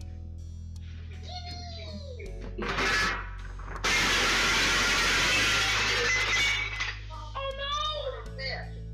Our table! It's broken! Well, the table broke. Oscar, thank you for the raid! Welcome to the stream, Oscar and Raiders. In case you do not know who I am, I'll actually let this trailer introduce you guys, because I played it earlier and I'm not afraid to play it again. So, give me 1 second while I pull that up and let that introduce me. Hello. Oscar, how was your stream, by the way? I'll let you answer that while the trailer's playing. Hello everyone, I'm Whimsical B. I go by Whimsical, or Whimsy, B, August, Augie, Org. I go by many names and I go by they them pronouns. I'm a variety streamer from Australia and I hope you all enjoy the content that I provide. I'm about to go feral. No, Voldemort. I shouted back. Voldemort gave me a gun. I'm sorry. No man who has had part of his sex organ cut off may come into the meeting to worship the Lord. Uwu. I've already destroyed mine and Basement's friendship enough. And...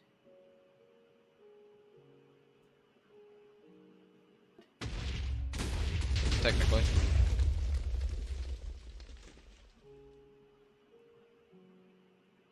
Yes! Oh my god. Yes! Oh, yes! Yes! Oh my god! According to unknown laws of aviation, Uwu, there is no way a bee should be able to fly. Uwu. Its wings are too small to get its fat little body off the ground. Uwu. This certainly brings me comfort, so I hope to bring comfort to you all too. Mwah.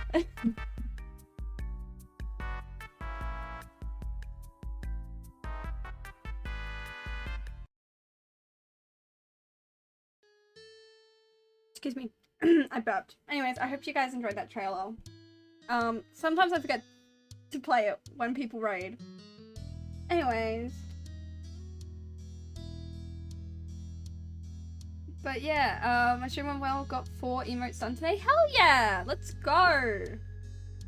Love the trailer, OMG. Yeah, that's...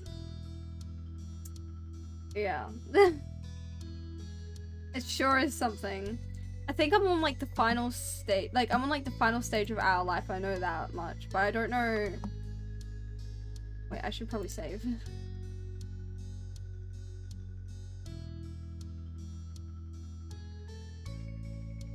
I'm just gonna save as go along.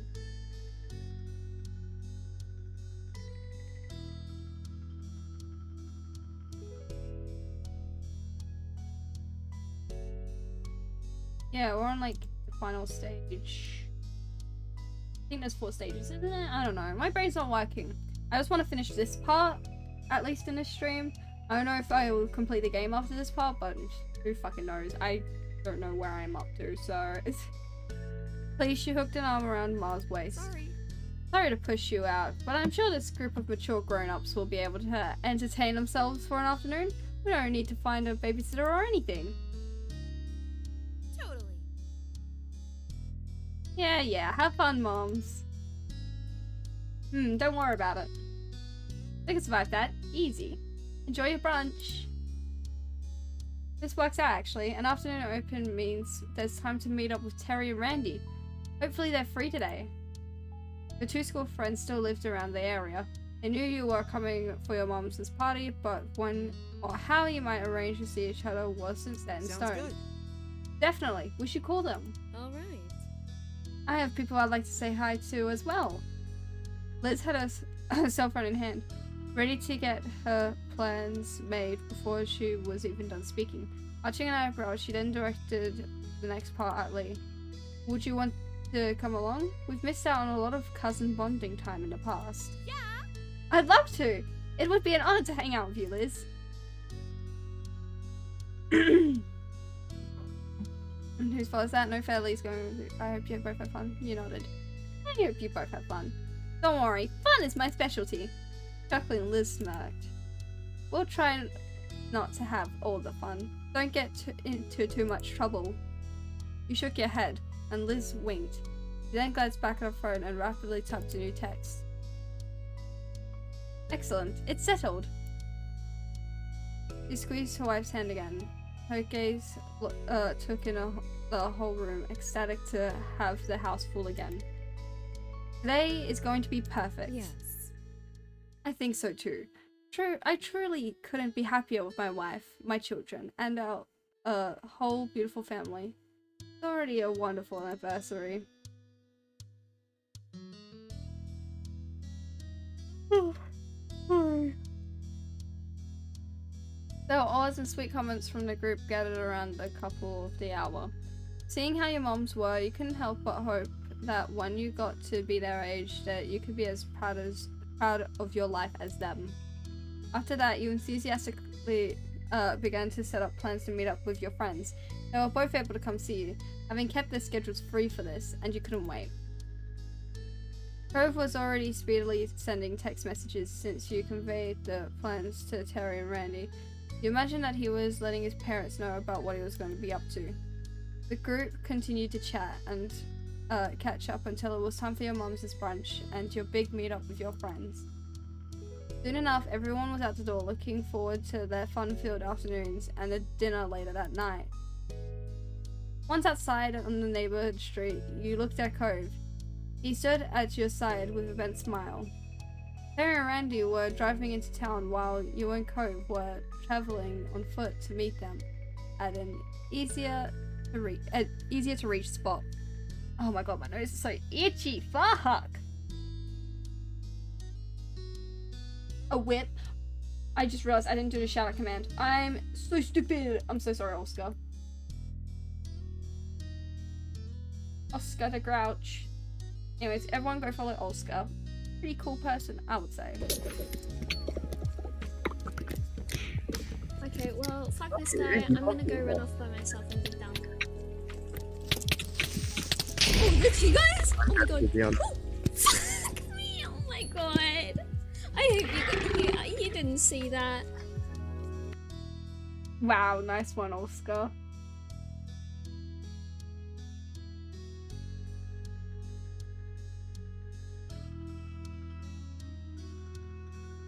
I love you such peas. I love you such peas, Oscar. Oh my gosh.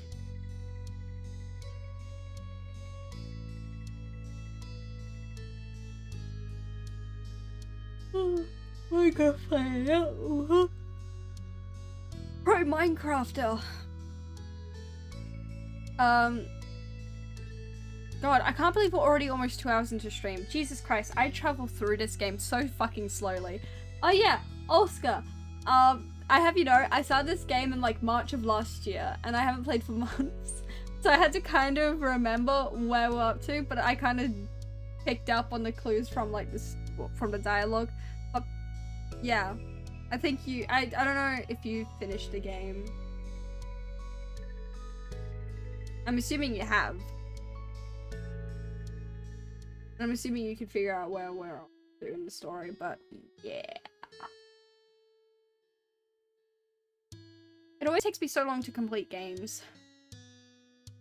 Like any games. Oh gosh, I kind of feel that reading is hard. Understandable. Yeah. reading be difficult? I've gone through all of it aside from Derek's DLC. Oh my gosh, I haven't even gone through any of the DLCs. I don't know if I plan on it, but... Wait, have you stopped playing... I stopped playing... I think the last time I might have played was in like February or March of this year. But I started last year in March. I just... It takes me time to... I wouldn't remember the plot. I remember most of the things. Plus, I have my old VODs I can always go back to like watch. But Jesus Christ, it takes me so long to get through games because like, if I'm doing this on my own and not on stream, I'd probably breeze through it. I ain't even gonna lie. Like, it probably wouldn't take me as long. But because I'm reading the dialogue out loud and getting constantly distracted, yeah, it's taking me longer. It's the same with Hollow Knight. I'm taking really long time to complete that, because I want to complete it on stream. I want to do the whole thing on stream. And, yeah, I'm not quite close to completing at all. Not even halfway, I don't think. And I've spent hours on that game. It's just a bunch of games I want to play on stream. There's a bunch of games I want to play on stream. Wah wah. Anyway.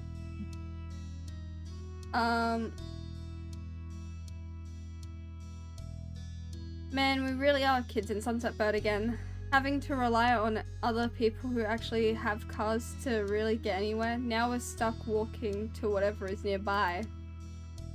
You laughed. You nodded along in agreement. No, we're reverting back to infancy. Oh no.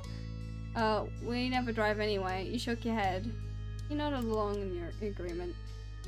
Kicking a pebble with the toe of your shoe, you wondered if your feet would be sore by the end of the day. It had been a while, but your muscle memory could step in. You'd done this walk thousands of times. I'm just glad Terry and Miranda are able to meet up with us. They're both going, they're worth going the distance. That's true. Let's go. You bounced forward several steps and shot Cove a playful look over your shoulder. With that, the two of you began your trip down the old road. It was a casual stroll into town, and before you knew it, you were at one of the large parking lots in Sunset Bird. It was always the one that used to have the little crepe stall. Remembering the delicious smell, you got lost in thought. The store did well enough that it moved into a full-size building a couple years ago now. You'd seen the pictures, it was very cute. The parking lot was now just, well, an empty lot of cars that could theoretically park it. Not many took the offer.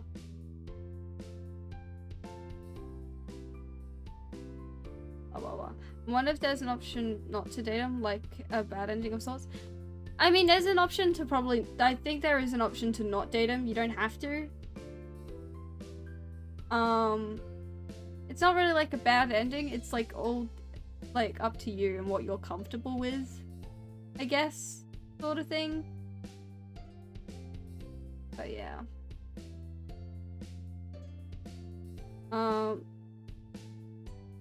Cove pulled out his phone, texting Terry and Randy in a group chat to let them know you'd made it. You didn't have to date him, you can be besties. For real. I ended up dating him because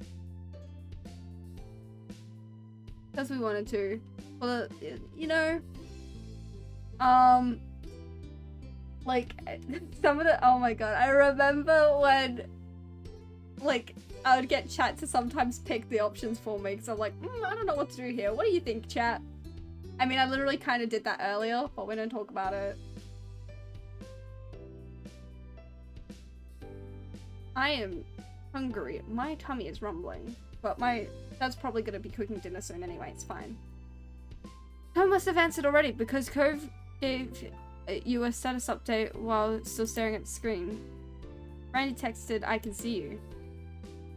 The blare of a car horn cut you off. You and Cove both turned towards the source of the noise. One of the windows was rolled down. Yo, your friends had arrived, making a spectacle. Ah, shit! I didn't mean to scroll. Fuck! I keep doing that. Making a spectacle out of it, as expected. Being the only car meant that they got to Being the only car meant they got the pick of the lot, so they pulled to a stop in front of you. The window closed back up, and instead the two front doors popped open, and Terry and Miranda stepped onto the pavement. Hi, Cove. Hi, Remy. You're so pretty. With a cheery wave, Miranda skipped towards you. Terry, on the other hand, walked speedily over to Cove, squeezing him into a hug. A quiet laugh escaped Cove, along with the majority of the air in his lungs. He didn't fight the constriction, but instead gave Terry's back a pat with a large grin spreading across his face. Yo!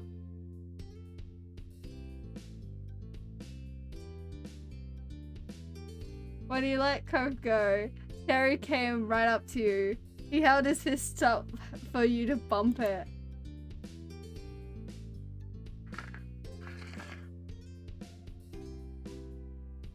You fist bumped him. You pressed forward, meeting Terry's knuckles with a light bop. He greeted you with a satisfied grin. Let's fucking go!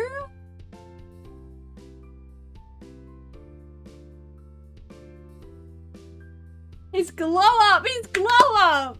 Literally!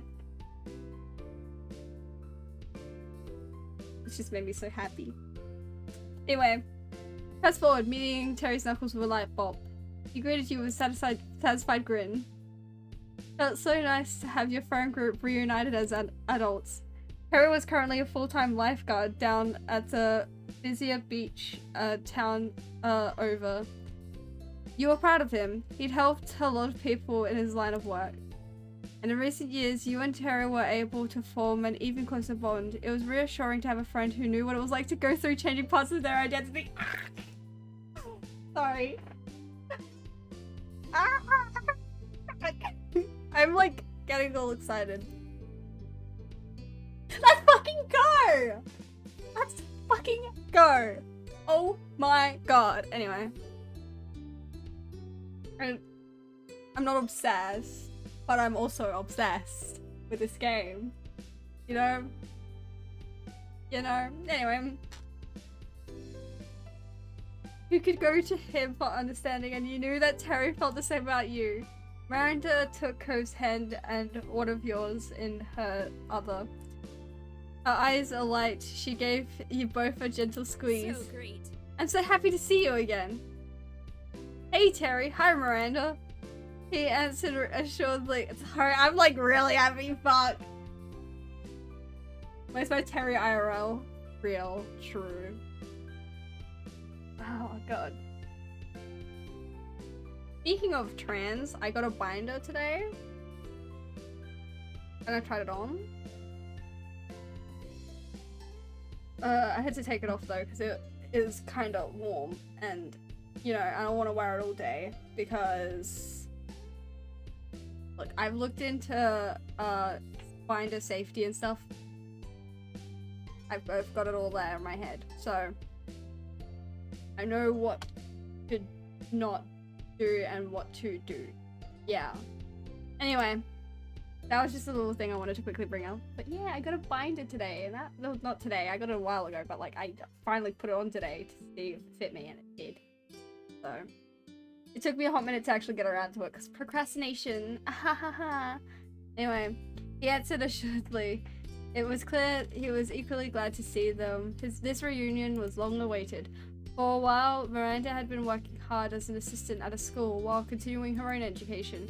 She also kept busy running a small online shop selling crafted knickknacks she made. Same, it's good to see you too. I've missed you, it's been forever. You look so cute, you smiled. It's so good to see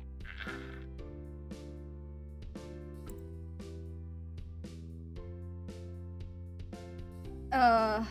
You were thrilled to have this impromptu afternoon together. It had been way too long since the four of you got together like this. Miranda released your hands. Giggling, she eyed you both carefully. So how have you been? It's nice. Things have been nice. Everything is perfect. It's fantastic. I've been doing well. I'm okay. No comment. You shrugged. Fantastic. That's cool. Yeah, I'm really glad for you. You stood more confidently and straightened your back. That made her giggle again. You're sparkling. What about you? I am super. Harry sidled up next to Miranda and put his arm around her shoulder, sighing dreamily.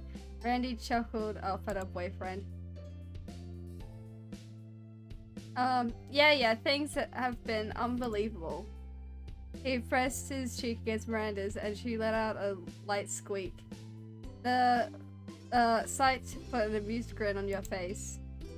Your friends made a wonderful couple. They knew each other well and cared about each other so much. It was no shock at all when you heard the news that they'd started dating. Yeah, no, wasn't a shock at all. The corner of your mouth curled playfully while you took in the warm welcomes all around. At times it was still kind of funny how your group of 4 friends evolved into 2 couples. Not that you were complaining about it, you thought it was an amazing thing. Cove then pulled his phone out and picked at the screen. He repeated the motion every so often. He raised a curious eyebrow at his unusual behavior. Cove was too focused on whatever he was doing to even notice you noticing him, which was even stranger. So, is there anything you want to do while we're here? Any place you'd want to see? I'd be up for a lot of things, but actually there's something I want to do right here. Oh yeah, what's that? With the power of our friendship and magic, we will spread love! Give hugs! Fry brains! Bro, meeting old friends you really miss and haven't seen in a while is so great. Like, getting to catch up with them on everything, honestly. Oh, man. Yeah, no, I kind of had that recently with Barry, because Barry and I stopped talking for a couple months, and then we started talking again, and we've been friends for like 6 years. So like suddenly talking again, and kind of knowing that I wasn't alone in some of the stuff that was like kind of going on with school and everything was nice, you know? Oh my god. But it must be so nice, because there's a couple people I guess I have like that. Yeah. I'll be seeing a lot of the people I used to know at like Barry's formal, because I used to go to the same school as Barry and everything. Because it was like reception to year 12, it was like full thing. Oof. I'm gonna be seeing people from like people I knew from like primary school. Crazy. Crazy. Anyway. Oh yeah, what's that? Harry poked at Cove's arm playfully. Miranda met your eye, silently asking if you had any idea what Cove was talking about. You shrugged. I just want to see my friends. Huh? Cove, you're already doing that. No. True, but I could be doing it even more. You, Terry, and Miranda all turned to Cove with identical, incredulous expressions. His stare moved to a point past you 3, and you heard the scrape of sand and gravel underfoot. Someone else stepped into the parking lot. Startled, you jumped at the call of the warm voice shouting over. Sup, guys, gals, and pals?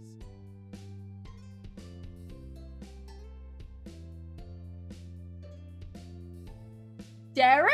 What? That's fucking whack.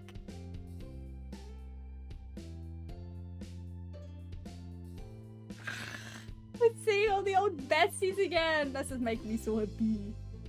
Running a hand through his hair, the person who crossed the lot was unmistakably Derek. And I'm gonna butcher the last name.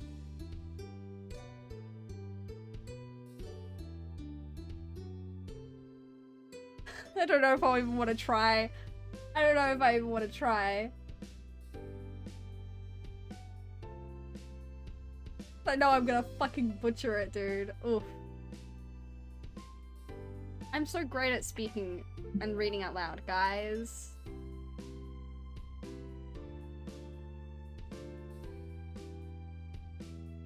Where is Cove's gorgeous dad, though? Oh. We saw him earlier in this stage, in this part, but so you kind of missed him, but that's okay. We'll probably see him again. OMG, Cliff is hot. I'm more of a Kyra fan. I'm more of a Kyra fan because, like, Derek Suarez. Yep. I can speak. He was beaming the whole way. It's been too long, even though it hasn't actually been that long, but long enough. Derek! So glad you're here, oh man, honk alert. You ran over and hugged him, you grabbed him to his arm and sadly you waved at him. Derek! Oscar, I don't know what you're saying. You screeched his name and waved with both arms to welcome him. Bashful Derek scratched the back of his head. You're here! Here in the flesh. I missed you. He spoke to you gently. You were thrilled just being there. Reunited with him. Derek was a good friend of yours, and he has been for a long time. Hey! He waved over at Terry and Miranda pleasantly. Over the years, they all had met several times in passing, simply through being friends with the same people. It means why not both? I mean, yeah. I mean, both are great, but I'm more of a Kyra fan, you know? I'm leaning more towards Kyra. Woman? I'm a bit of a woman enjoyer. Woman enthusiast. Anyway. Oh, fuck! I have school tomorrow! Sorry, I just remembered that. And I got very disappointed very quickly. Anyways, back to this. What's up, big man? Hi, it's great, you could come. Cove put himself next to Derek. Happy, he clapped a hand on his friend's shoulder. Hi, thanks for coming. Thanks. Of course, thanks for inviting me. Holy shit, he got tall, huh? Sheepishly, Cove looked back at you and the others. That's when it clicked in your mind. It wasn't his parents that he was texting earlier. It was Derek the entire time. Derek is in town for a few months to help my dad and his dad with some work. Yep, I'm working on my own business thing too, but I'm still involved with running the scuba shop when it's called for. Very nifty. Nifty. Derek elbowed Cove. So? But hey, we don't have to stand around here for my sake. What's the plan? Let's hit the town! Eager to get going, everyone piled into Terry's car. The rest of the afternoon was spent visiting spots all over Sunset Burn, laughing and reminiscing the whole way. Once it started to get late, Terry brought you and Cove back to the neighborhood. You didn't have to walk there after all. You didn't get out until promises were made to see each other again before the trip ended.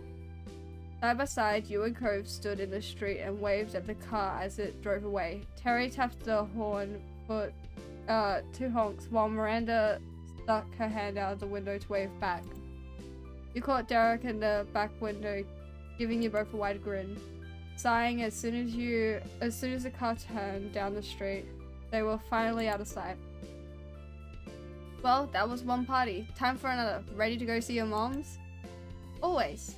Let's keep the celebration going. You shimmied a bit there in the street for added emphasis. He looked at you amusedly and rolled his eyes. Come on, let's go. Whoa.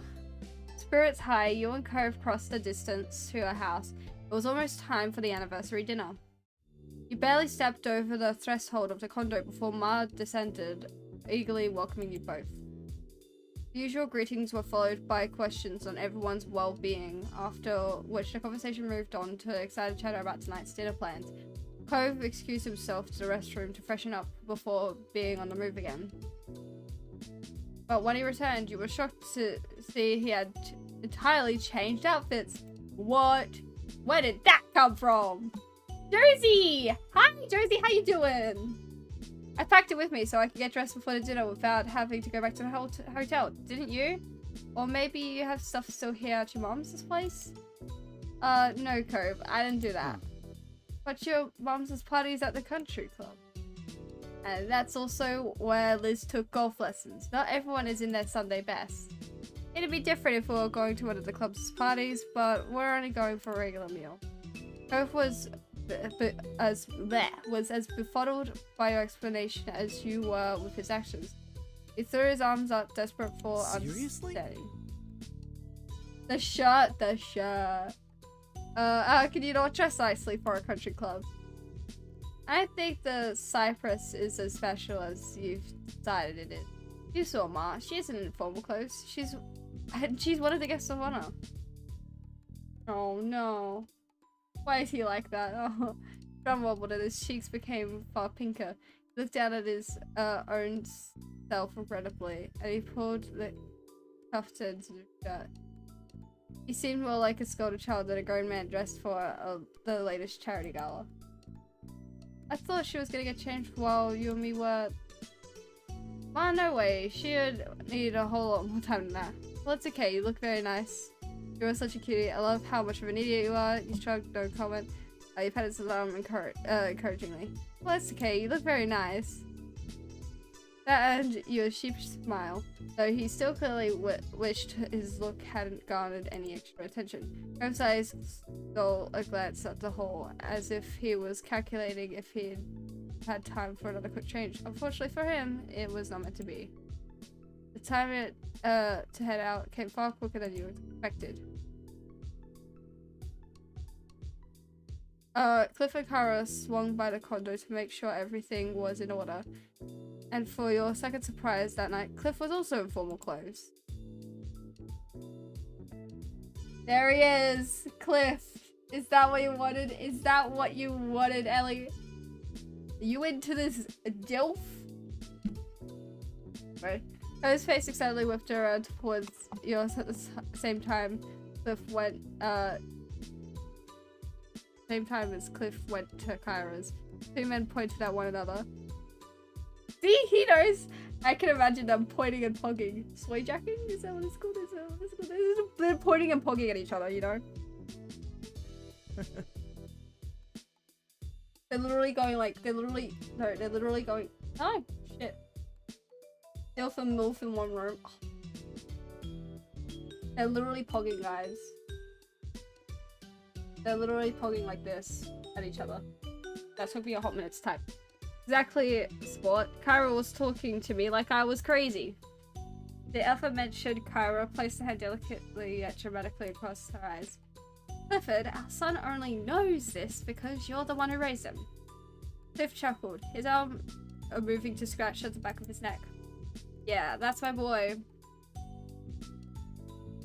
Wait, is that him on the right? Yeah. I miss his ponytail. Yeah. Hi, Bronco, how you doing? Let me shout out Josie real quick. Since Josie's in the chat. Oh my gosh, he's just let me fucking... What? I'm preparing for that loud clip to play. Okay, it's not. Josie groovin' and schmoovin'?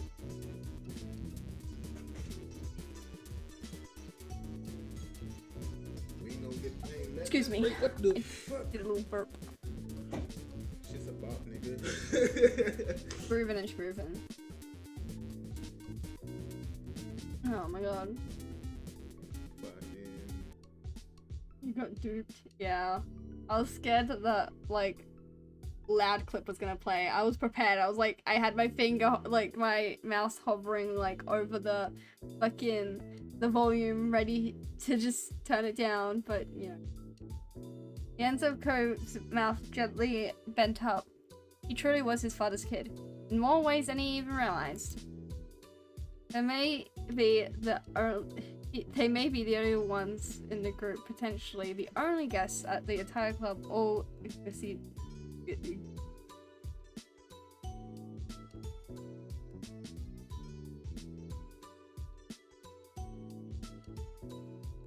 I'm scared of saying this word wrong. Oh, Casita. But at least they could now take solace in one another. That looked to be good enough for them. All of the B family, as well as the honorary members Cliff, Kyra, and Cove, headed out at the same time to the Cypress. It was to be a perfect reunion. An impeccably smart host greeted you on arrival, smoothly leading the way to the set of tables reserved for your group. Once you'd all settled in, chosen drinks were poured into delicate glasses. The food would be coming out later, letting you soak up the atmosphere a little longer. Smiling, your parents faced a group of familiar faces, all gathered here together to share this special day with them. Mom reached over and took Ma's hand, clasping it between both of hers. Thanks. Thanks for being here tonight, gang. Marrying this lady right here is the best thing I've ever done, and there was no one else I'd want to celebrate that with. Yes, we're so lucky. Not only do we have each other, but we've got such a large and loving family through all of you. Around you, you heard people saying "aw" and chuckling appreciatively at the comment. Lee had clasped her hands tightly in front of her, her eyes shining. Your eyes met Liz's misty ones, and the affection she had for her moms carried over to you too. Oh my god. You returned your attention towards the happy couple just as they leaned in to kiss all the while. The table responded with cheers and clapping, shouts of happy anniversary and other congratulations continuing even after they had broken apart. Mom beamed and she watched Ma giggle dreamily. Oh hey! Cove's head snapped up suddenly, and he placed both hands flat on the table. Dad! He narrowed his eyes as he stared at his father. Uh-oh. Oh no! Uh-oh. We know what this next talk is gonna be about. I know what you did. Cliff's eyes went wide as he glanced around nervously, looking genuinely confused. What? What did I do? You offered Remy $20 to be my friend! I was perplexed, murmuring as the table started asking their neighbors about the sudden accusation. None of them looked more baffled than Cliff, who scratched his head as he screwed on his face in intense concentration. When did that happen? Cliff threw his hands up in the air. Behind him, he saw curious glances heading your way from nearby tables. The first time you met! The memories returned to Cliff. You saw it clearly in his expression, which flickered like an old dusty light bulb from pensiveness to realization. Oh yeah!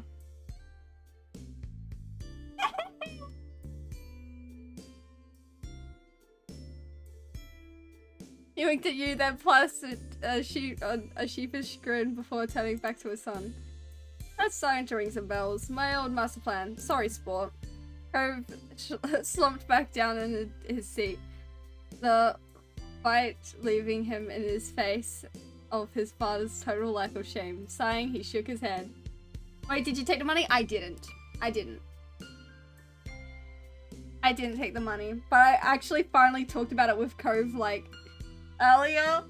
I like left it and all the other stages. I was like, nah, I don't want to tell him. It's like no big deal. And I told him in this stage, and then he started fucking crying. I mean, he wasn't crying over the fact of that. He was just kind of crying because he was just so happy to have met Remy, right? Who we're playing as, right? He was just so excited to meet Remy. He was so happy to have met Remy and happy to have, I did! Oh, Scott! Oh, I'm so curious to know how Cove reacted. Did you ever tell Cove? Because I only just did just now. Like just before. Oh my god. Cove slumped back down in his seat, quite leaving him in his face of his father's total lack of shame. Sighing, he shook his head. Unreal. Apologized to Remy. This expression went somber as he looked straight on. He usually was so laid back, especially now that Cove was old enough to get himself out of most trouble, that it was a little unnerving. He opened his mouth. You braced yourself for this apology. Instead, he gave you a thumbs up. Thanks. Thanks for letting me get away with it this whole time. You're also my true ally. I think I did. I'm pretty sure my character just kept the money.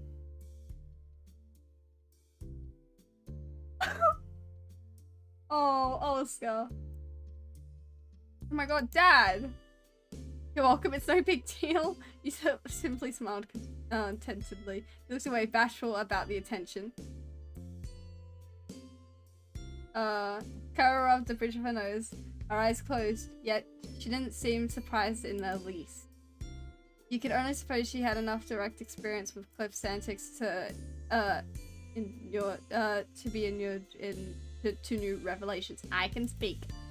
The ladies of your family, on the other hand, were shooting each other questioning glances, mouths hung open, but they were uncharacteristically quiet. Ma was blinking rapidly, still reeling from the back and forth between father and son. While none of your family seemed entirely sure how to react to the news, one thing was clear. Cliff had pretty much escaped trouble, all thanks to you keeping quiet for long enough.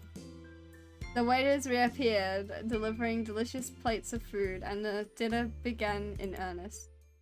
Both conversation and laughter continued to flow freely as the night went on, with the two families relishing the opportunity to be together once more. I love how many times it gave you the opportunity to come clean about that situation, like once when we were teens, I think once earlier in the adulthood, I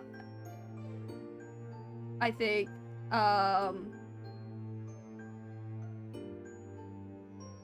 yeah, there was plenty of times, and I just kept it all a secret until, like, recently. I think even when we first met as well.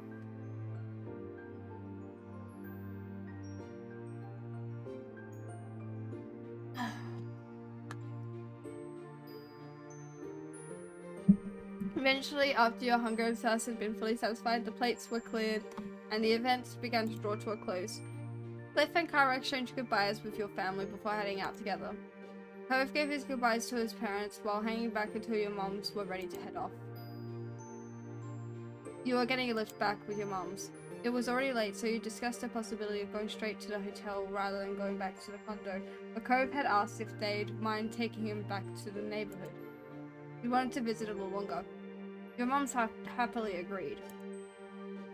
Liz and Lee were feeling tired, so your moms swung by their hotels during the trip home, while you and Cove made full journey with them.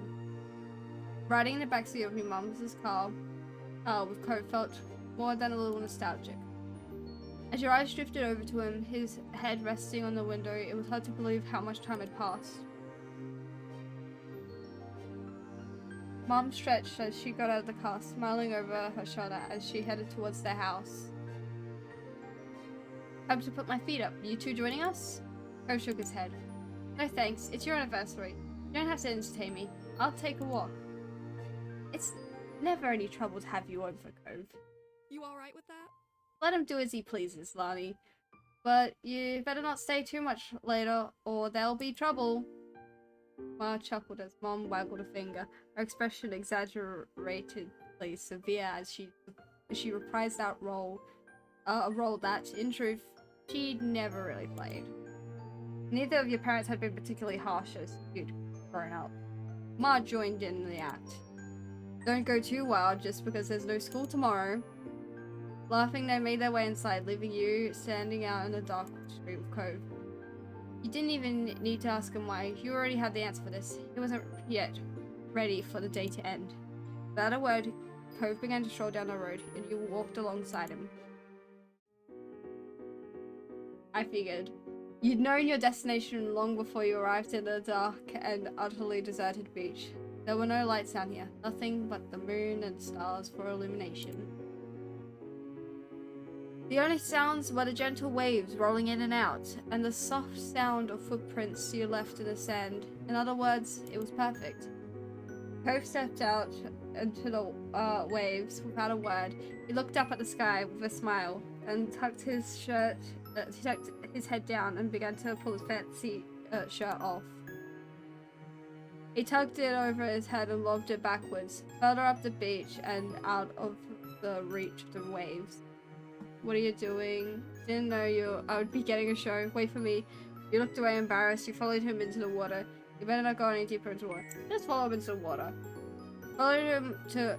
Oh my god, I didn't realize it reconnected. I didn't miss any message. Bye. Yeah. Okay. We're all good. I didn't miss any messages. Sometimes, okay, so I use my Samsung tablet to read chat, right? And sometimes it randomly decides to reload the chat for no reason at all. And it'll just be like, reconnected to chat. I'm like, bro, what the fuck? What the fuck?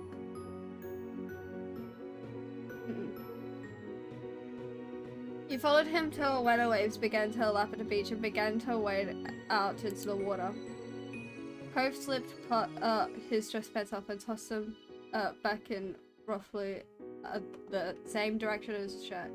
He was down to his polka dot boxer briefs. Sometimes you were really struck by the ways in which he was braver than his younger self. This was definitely one of those times.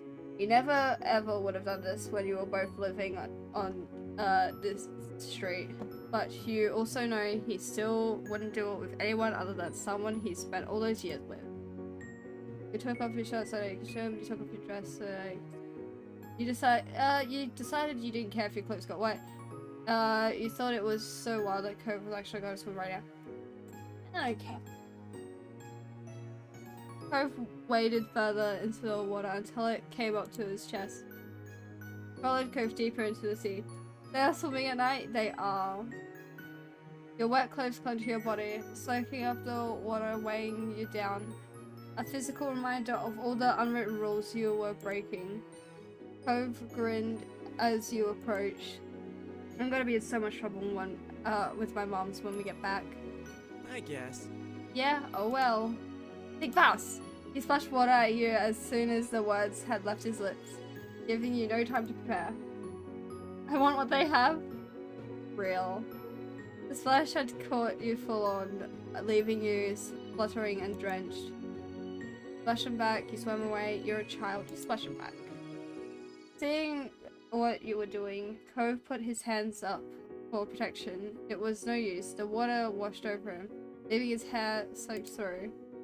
Cove sighed, then looked at you mournfully. The sudden shift in mood alarmed you, but his worry disappeared as soon as he opened his mouth. We're still not merfolk. The world is cruel. You stick it. After a moment, Cove's rock sadness broke and he joined in. The two of you wound up drifting further down along the shoreline, having enjoyed a chance to be back on the beach that had provided the backdrop for so much of your childhood. Eventually, a silhouette of structures began to appeared up ahead. As you drew closer, you realized it was the old playground. Cove spotted it too and hurried towards it, dragging himself out of the water and heading into the park. Wet sand coated his feet and lower legs with every step, clinging thickly enough that it had begun to resemble a bizarre pair of boots. I'm starting to lose my voice. As you followed him, you wondered how many visitors this little park got these days. There were officially no children living in that neighborhood now. Cove gazed at his surroundings in wide-eyed awe. He didn't care at all that it was soaking wet and dressed only in his underwear. Crouching, he gently pushed one of the child-sized swing seats, marveling at it all. I can't believe how tiny everything is. Were we seriously small enough to use these? He shook his head, unable to fathom just how little you'd both been when you first met. They walked over to the monkey bars. Once these had been a challenge for you, now they're a little more than waist height next to Cove. Cove turned his back to the bars and hopped onto them with ease, sitting on them comfortably. Down the bars. We're going to need to get the bars. Let's sit on the bars. It was strange seeing adult Cove juxtaposed with the baby playground, but you took your own place on the structure. I'm struggling to speak.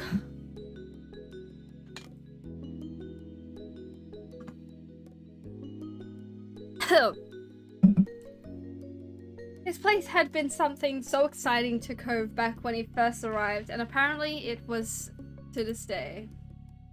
Cove smiled eagerly as you approached, kicking his feet in the air happily, briefly forgetting the low vantage point until the tip of his toe scraped along the ground. He continued to swing his feet, but with a little more care. He thought it was adorable. In this moment, you were home. It just so happens to be the place you'd grown up, but really, anywhere you could be with Cove was that for you. He had held a special place in your heart for so long, and so much of your life had been shared. You'd grown up on that same street, which had given you some common ground, but it went far beyond that. You had both chosen from a young age to share your life with each other. You wouldn't have it any other way. Here we are again. Here we are. The mood had shifted now. Funny impulsive night beach trip with the spike of adrenaline that came from you playing in the water under the moonlight had settled into something quieter and more nostalgic. Cove leaned back, tilting his head towards the sky to admire the stars above. The dinner was really nice. It was great to do all of this. The smile he had when he spoke, smile he had when he spoke, those words fell as quickly as it had appeared. It went by so fast. We all came out here for the party and now it's over. Liz, Lee, and our parents will all be going back to our own things now. But what else can you do except say it's okay? I guess, oh, there's a little mistake there, I see that. I guess it's a part of growing up. This place and these people, they're our foundation. It shaped who we are now, like making castles out of sand. I owe a lot to the sunset, but... His eyes crinkled fondly, and Cove's voice was gentler when he spoke again. We had a good childhood, I think. I think so too. We're really lucky. I always remember our days here. Now you're sounding so old now. Oh, wow, you're sounding so old now. Simply shrugged. He silently nodded. We're really lucky. Yeah, you're right. Shook his head, sighing heavily. Alright. His smile took on an uncharacteristically harsh twist. He had a feeling where this was going. You better get home before your dumb parents who don't know anything get mad. You had to laugh at the half-hearted impression of the sour kid you'd once encountered in this very park. He chuckled along with you for a moment, but before tapering off. I hope we don't get grounded. The jokes kept coming. It was very amusing to imagine that not only could your mom somehow ground you as a fully grown and independent adult, but that their powers extended over Cove as well. As much as you were enjoying being back here, Cove was right. You had to accept that you needed to go now. It was late, and your moms was still expecting to see you before you got a ride back to the hotel. You and Cove hopped down from the bars, landing easily with the ground only a short distance below.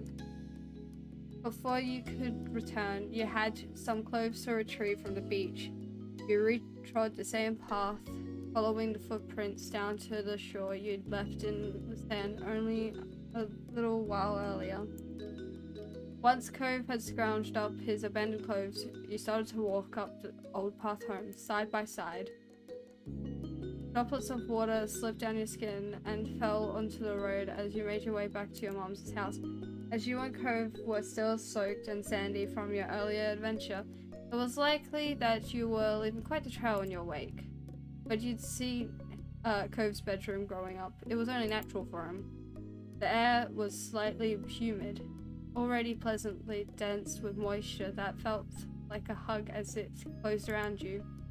Any damp footsteps that were left behind would take longer to dry in this weather.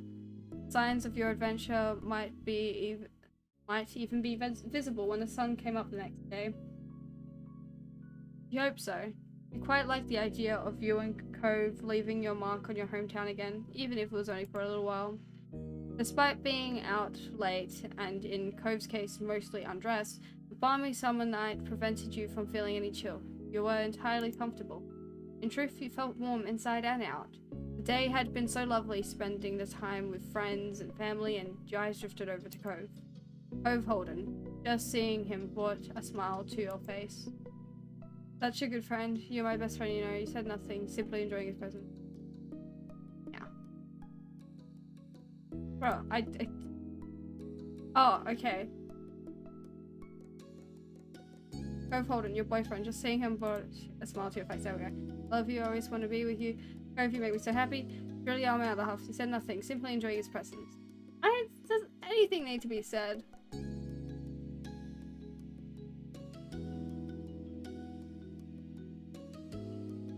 Cove's turn to you is I decided to say the happy thing. If you make me happy. I feel like that's a good thing to say. Cove turned to you, his eyes wide and adoring, and he bit his lip as he smiled shyly. You could tell that your words had touched him. I feel the same way, exactly. He held your gaze for a moment longer, looking straight at you as he spoke again. I love you. I'll love you forever. You enveloped him in a hug. You playfully bumped against him with your side. You kissed him. You reached for his hand. You nodded pleased with how tonight had played out. Let's just hold hands. Cove gladly allowed you to take hold of his hand. Once your hands were entwined, he rubbed his thumb along yours in contented acknowledgement. You were full of joy. All other concerns of the day stresses of normal life were squeezed out by it. All you could think in that moment was how your life was wonderful. Every second and every day needed to end sometime, and that time had nearly come for tonight. Bleh, I can read. You had to get at least some rest and bring it all to a close. And so the two of you went inside to say goodnight to your moms, as well as clean yourselves up as best you could. Your moms, both pajamas, ready for their own sleep, hooted with laughter as you came inside, disheveled and damp, and their teasing continued until the car came to get you to the hotel. Cove stayed silent as he put his casual clothes on again, placing the formal ones back in the bag he brought them in. You'd given Mom and Ma plenty of material for a mock scolding, and you got a playful lecture about not getting into the water without bothering to change first. You just grinned at your partner in crime, feeling like a naughty kid again. It had been worth it. By the time you and Cove finally dragged yourselves to your hotel room for the night, the sky had been dark for some time, and the lonely hotel hallways were quiet. The late hour made you feel a sense of fulfillment. You really were making the most of your trip. It was such an odd thought that this was almost over. You had settled into this new routine naturally. All the familiar streets and faces made everything easy to get used to. The two of you drowsily shuffled past an ice machine and into your room. Cove set his phone on his bedside table and you followed suit. You both started settling in for the night. The hotel room was a welcome sight after your long day. You noticed Cove rubbed the back of his neck and yawned. His voice was quiet and just. I hope the pet sitter is doing good. The wish wasn't exactly directed to you. It was just a sleepy thought that Cove had unleashed upon the world at large, but you still agreed. I hope so too. Cove still kept fish after all these years. Delightful, colourful things in huge aquariums. Spent a lot of time when he wanted to relax just watching them swim. He also had adopted a pet, who you loved dearly. Your home was a lovely place full of critters that both of you cared for. That was why, with both of you gone, it had been important to find a decent pet sitter. Cove's anxiety about leaving them hadn't subsided. Over the vacation, you had caught him a few times texting the pet sitter and asking about his fish. Also, it'll be okay. You were even more tense and Cove. It'll be okay. Cove turned his head to you, the nervousness still coming off despite his exhaustion. I know what you mean, but you chose that person for a reason. You trust them. But they're all fine. They just miss you. Cove smiled, appreciative of your comfort. You nodded with satisfaction. Mission accomplished. Cove yawned widely. He seemed confused at the magnitude of it. He groggily blinked at you. I think it's time for bed. You squinted at your wrist as if to look at a watch. Yeah, it's bedtime o'clock. Two of you got changed and brushed your teeth in no time at all. Both of you were cozy and ready to sleep. After that, you flopped onto your side of the shared bed. Cove headed over to his side and you felt the mattress dip under his weight. You tucked yourself under the covers and Cove snuggled in closer to the middle. You turned on your side to face him and scooted slightly closer. Your noses almost touched, and Cove watched you with a soft expression on his face. Cove gently spoke, his words like a lullaby. Good night, Remy. Night. Cove's eyes fluttered shut, and he let out a contented sigh. There was warmth from Cove's body next to you. He was right there. His presence was comforting, perfect for allowing you to sleep. His presence was alluring. You really wanted your hands on him. His presence was comforting. Your eyes felt closed sometime after. You were not sure exactly when, only the fact that they were now too heavy to open. You felt a mixture of bitter and sweet emotions. You were happy to be here, but sad it was ending. There was relief that you would soon be in your own home again, but also wondering when you could return here. There were many more feelings swirling around in your head that hadn't even crystallized into thoughts yet. Paradoxically, yep, I can read and speak. You felt nice, but also confused, but then also nice from the confusion. In the back of your mind, you realized that you really must be tired. Unsurprisingly, your exhaustion did not give you too much time to muse on your emotions, and in what felt like seconds, you were already dreaming. The dream dancing around your head became fragmented and faded until you couldn't remember a thing about them at all. You were growing more aware of the real world. You woke up in your room, the alarm that you set woke up, gently waking you. You woke up on your own. You opened your eyes and smiled. Gradually, you struggled to keep your eyes half open, and squeezed your eyes shut. It didn't matter how much you wanted to get up.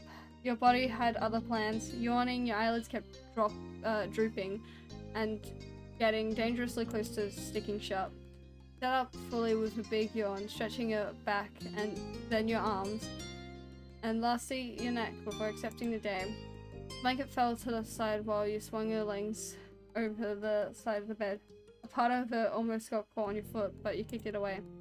Cove slipped out of bed on the opposite side. Today would be your last day in Sunset Bird. The only thing you had planned was some family time in the old neighborhood. Figured you'd see where the day took you from there. Yawning again, you glanced over at your clothes. There was just one more day to live out of your bag.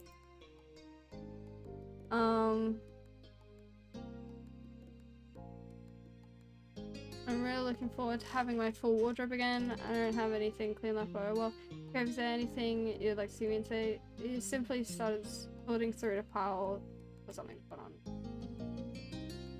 Next several minutes passed in comfortable silence while you internally debated between two shirts. Alright, let's get things going. Our families are waiting. Nodding, you and Cove swiftly finished getting ready in the small hotel room. As soon as you had your stuff together, you were ready to go. You were off. During the ride there, you and Cove decided to visit his dad's house first this time. When you got dropped off, Cove eagerly hopped out into the street with his eyes locked on his father's condo. Ooh. Jeez, this has been a lot of reading. I thought this was really coming to a close, like when they went to the park, but no, it's still going. It's still going. It's still going, you know. Love to see it.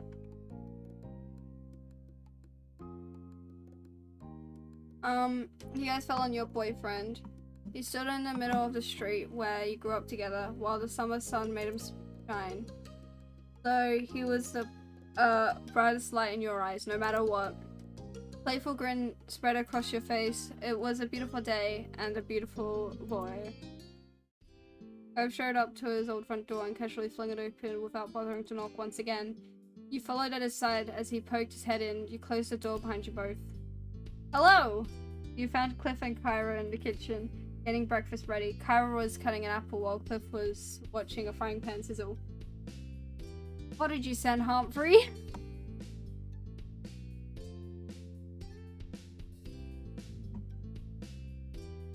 What did you send? I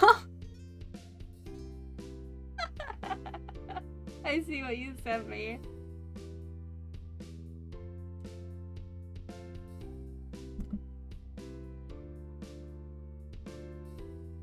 So I let the first little bit play. I think I should. Pause. Why is it still playing? Okay. Let me unmute the tab.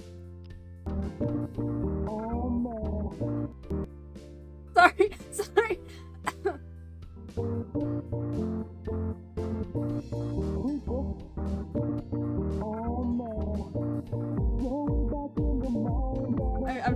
play anymore. Fuck.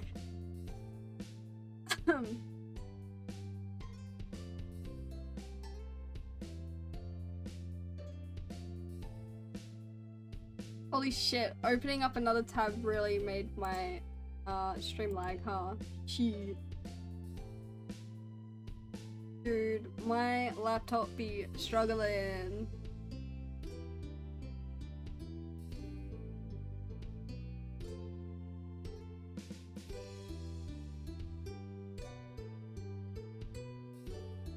I'm low-key getting tired from reading so much. But I want to finish this today, because I know we're close to finishing. So, yeah. Got Cliff and Kyra in the kitchen getting breakfast ready. Kyra was cutting an apple while Cliff was watching a frying pan sizzle. Cove's parents waved from across the room, not straying from their tasks. Good morning, you two. Yeah, morning, and hello to you. I hope you slept well. Thanks. Thanks for swinging by. You're more than welcome to join us for breakfast here if you haven't already eaten. We haven't yet, though even if we had, there's always room for more. Kyra chuckled. She put down the knife that she had in her hand and so that all her attention could be put on her son. You're still my giant growing baby boy. Kyra, MILF? Sorry. I'm sorry, I had to say it again. Mom, please. Kyra didn't pay Cove's whining any mind. My nose is so fucking itchy, Jesus fucking Christ! Alright, it's just itchy again! Oh. Instead she put up a finger to her lip as she thought, her eyes on you and then glimpsing towards the window. What do you think? I wonder, do you think your family's eaten yet, Remy? I'm not sure. Cove and I came here first. Your eyes flicked over to the clock on their oven. Given a time, your moms may have eaten, or they could be having a slower morning. It was a coin toss either way. Well, we'll give them a call. They should come. Well, we'll give them a call. They should come over. Fuck, my nose! Oh my gosh! Cove nodded, a sage expression on his face. Making them breakfast is the least we could do for them. Making them breakfast is the least we could do after how much food I ate at their house growing up. Right. True, bud. Very true. Alright. Oh, wait. Remy the rat from Ratatouille.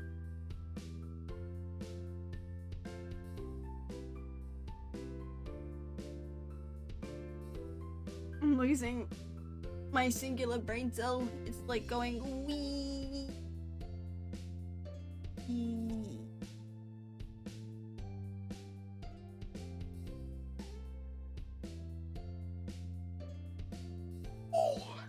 You took out your phone.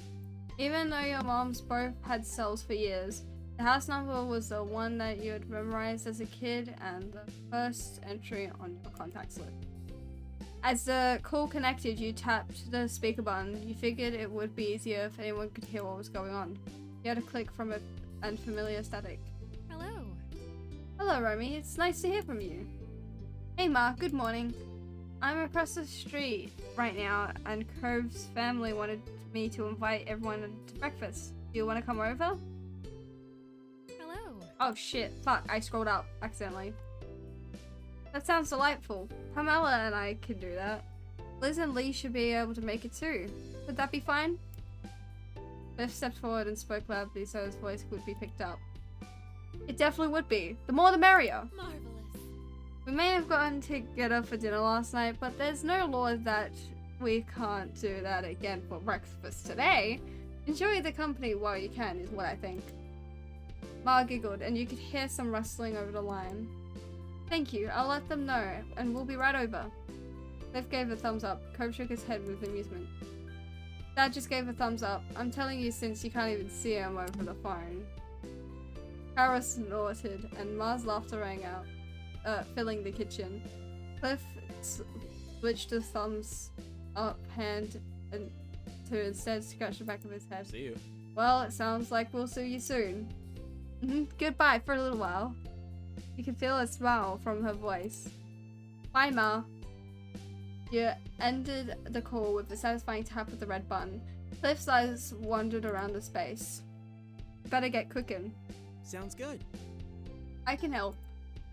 Me too. No way, your guess. Kara and I have got this. She grinned. There was something playful in the twist of her lips. Right. I couldn't have said it better myself, Cliff. I've been in your spot before, and there's no choice but to accept it. Cliff sighed, but from the sparkle in his eyes, you could see he was entertained.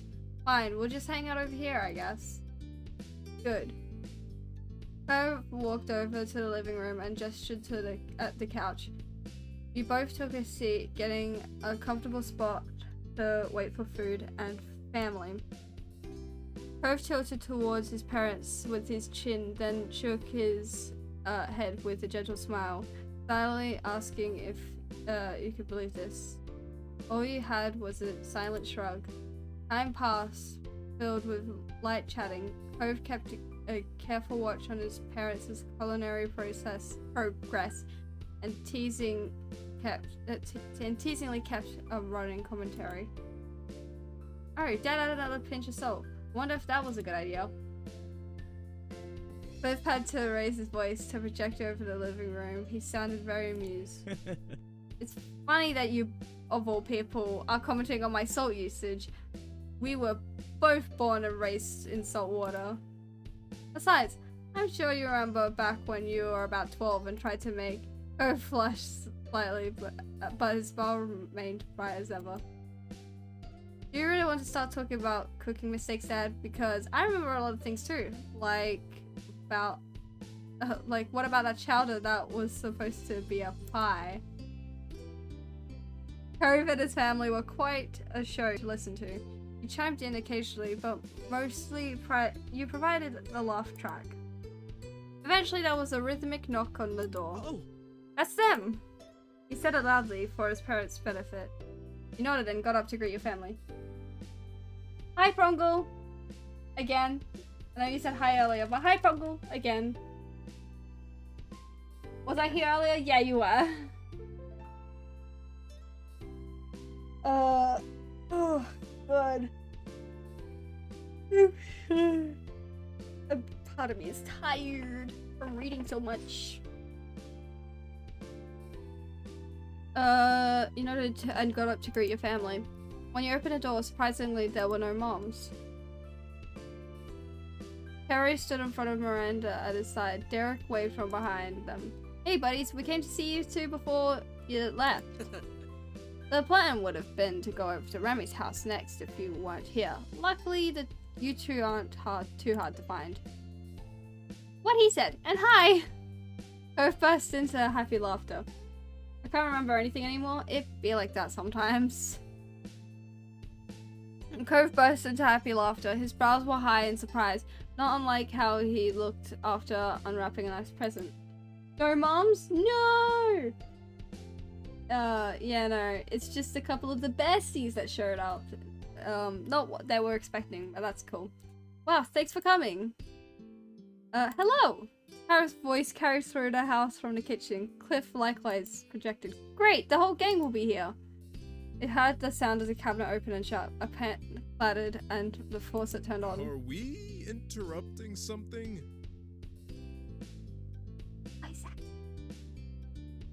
My parents, sister, and cousin are coming over for breakfast. They should be here in a few minutes. Yeah, but my dad always makes a ton of food anyway. It's no problem for you guys to join. Cove waved off their concerns before pausing with a thoughtful hum. Only real problem is, do we have enough places for all these people to sit? He peered back into the house and started counting the dining room table, chairs, and bar stools.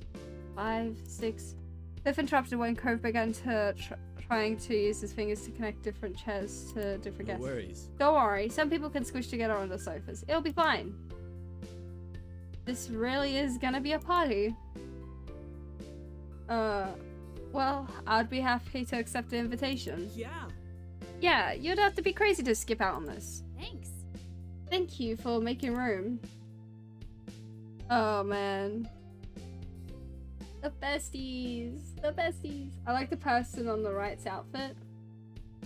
You mean Terry? Am I getting my directions correct? Terry on this side?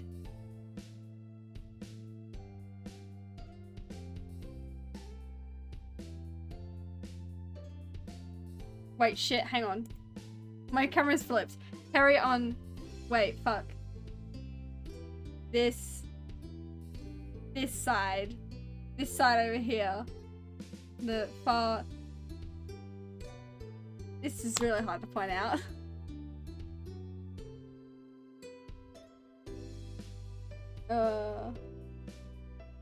Yeah, on your side. There we go. Yeah, no.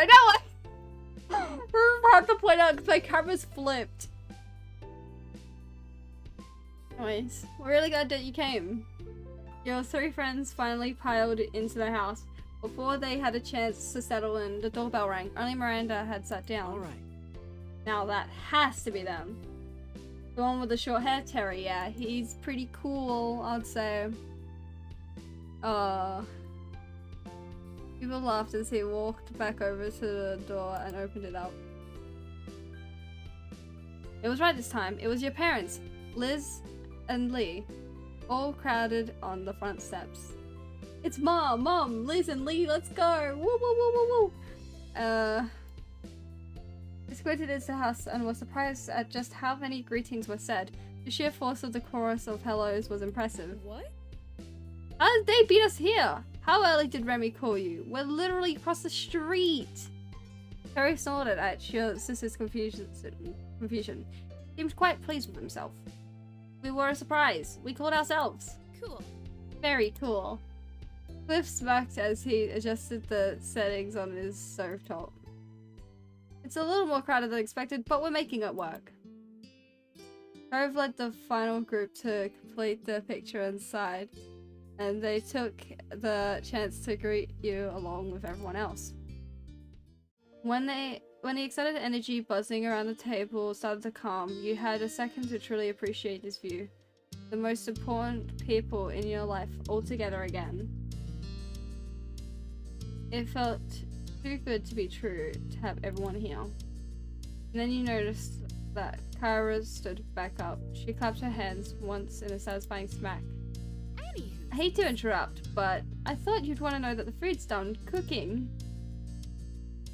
Cliff crossed the floor to place a pile of silverware on the table, and then he dropped stuff on either surfaces around the rest of the living room. When he was done, he gestured towards the food. Okay. Plates are in the kitchen. Serve yourselves and sit wherever you would like. The guests happily formed a line, and the meal was steadily passed around. For long, each person claimed a seat in the Holden living room area.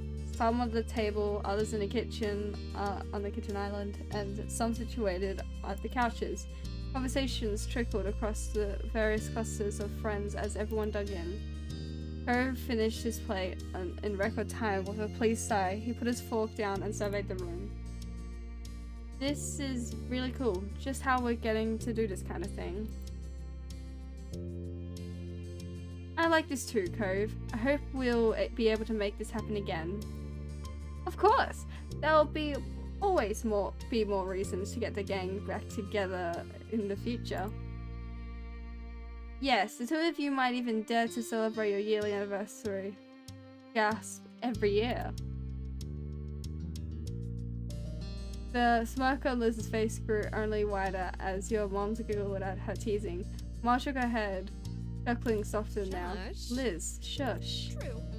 Honestly, we just might. You've made a good point. It does come around every year. You should. Seriously, you deserve a big celebration for your magical day. The kid's alright. You've got a lot of people who want to appreciate you. You've got to give them the chance. It's true. I know I have a lot to thank you for. There were more nods of agreement around the room, and your moms took each other's hands for support. Neither were expecting so much encouragement. I love them. I love them. But think about it. She'll think about it, and I'll tell Lonnie to stop thinking so hard if she doesn't agree. Good. Good job, Mom. Now, with that settled, let us continue to enjoy this perfect gathering. Agreed. Actually, you wanna know who else is being here makes this extra perfect? Let's just say agreed. There was a playfulness in Kyra's stare as she scanned the room. She slowly placed her index finger on her chin. Now I think about it, there's something I haven't done in a while. Eyebrows were raised at Kyra's incomplete thought. She was wordlessly urged to continue. Kyra didn't hesitate. Look through all the photos Cliff has here. Wouldn't it be fun for all look through all the photos Cliff has here. Wouldn't it be fun for all of us? What? Mom, why would you say that? Practically all of those photos are of me. Very cute. And that's why embarrassing my baby boy is just one of the perks of being a mom. I love Kyra. Milk?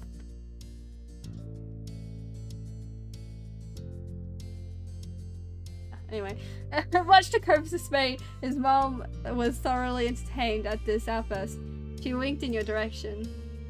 Meanwhile, Cliff eagerly stood up with a wave of proud affection for his son and completely missed Kyra's teasing intent.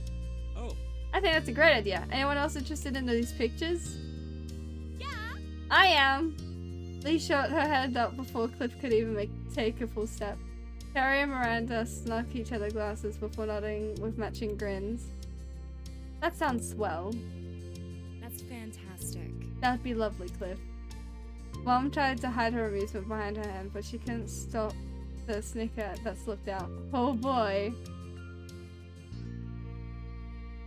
I've seen them all before. They never get old. I want to see them. You stroked nonchalantly. You nodded. Poor Cove. Everyone loves to pick on you. Bro, Cove just like me for real. Getting picked on for real. Just like me. You nodded. Isalda gave you a thumbs up, noticing your contribution. They wear glasses? Absolute MILFs. Oh my god. Cove burrowed his face in his hands and sighed slowly. His shoulders deflated in defeat. Fine, we can take a look. Everyone happy with picture time? Ah, shoot. I didn't mean to scroll up. Yay! Fun! Yes! They both excitedly raised a fist in victory. Smaller cheers from your friends and family worked their way around the room, and even you bounced up to your feet excitedly. Cliff flipped open his faded album of physical pictures.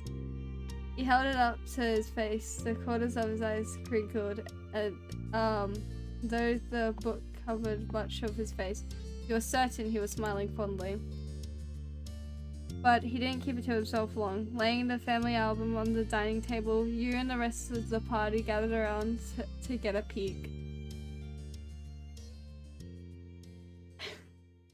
The first picture on the page was baby Cove in a cute little onesie. There were several coos and aws from the group, and Cliff's eyes were shining with tears as he sniffled. He's grown so much. Cove was such a cute kid. That's my darling angel. Nice onesie, Cove. How precious, even as a baby who looked unimpressed. You spotted join the view. Even as a baby, you looked unimpressed. Sighing loudly, Cove crossed his arms. His pout grew worse, and it only put a wider grin on your own face. It was a perfect match to the younger self captured in ink on the page. My baby boy was a very quiet child. What's your opinion on curly fries? I don't really have an opinion on curly fries. I don't think I've even ever eaten curly fries. I really said. I probably had a lot on my mind. That's never changed. What was it to think about? Snack time versus nap time? Cove scowled. Meanwhile, you and Kara couldn't help but crack up into fits of laughter. After breakfast, the photo showcase, everyone decided to stick around. Hanging around Mr. Holden's house turned into taking a walk around the neighborhood, and then for lunch you switched over to your mom's condo. It was a really good time, enjoying each other's company, but eventually the sun began to set and there was nothing else to delay your friends and family from going home. Inside your mom's house, the home you had been raised in, the group was taking their time saying their goodbyes. It was tough for you and your family. For you, your family, and your friends. With the power of our friendship and magic, we will spread love! Give hugs! Fry brains! Huh? My friend has a dog called Kyra and she's a pretty cool dog. Hell yeah. Oh my god, my nose is so fucking itchy, bro. Fuck. I don't know what's up with my nose, bro. It hates me today. The world hates me. God's against me, and I'm gonna kill God. Anyway, you know what was weighing on the mood? It might be some time before you'd see each other again.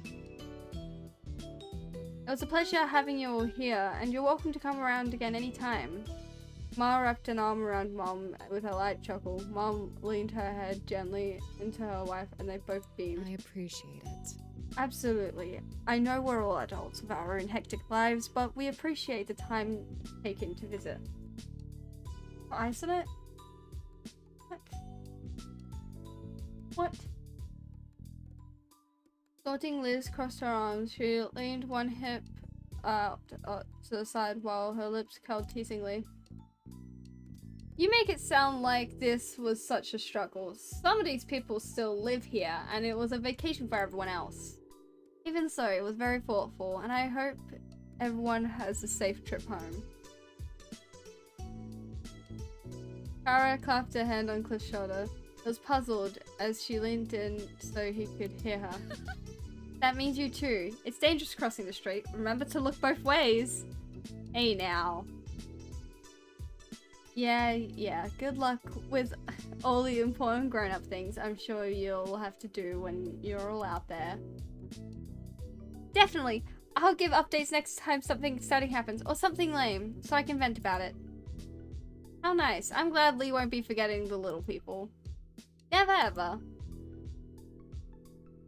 I'll keep in touch too. Very nice. You better. Well, me and Randy aren't going far, but so we can keep an eye on the town for the rest of you. Nothing will get past us. Right, we'll make sure everything is okay. No need to worry at all. Thanks. That's kind of you. Miranda and Terry gave each other pleased smiles, already committing to their self-appointed task. Derek scratched the back of his head, wearing a pensive look. It's always sad when I have to leave this town. It happens too often, but at least there will be people looking out for Sunset Bird. That makes me feel better about it. Man! Oh, I realized how the chat bubble was like covering the fucking, like one of the sides, one of the corners. Damn, my bad. I might have to move the chat bubble or something. After a pause, Mr. Holden gave the younger folk the thumbs up.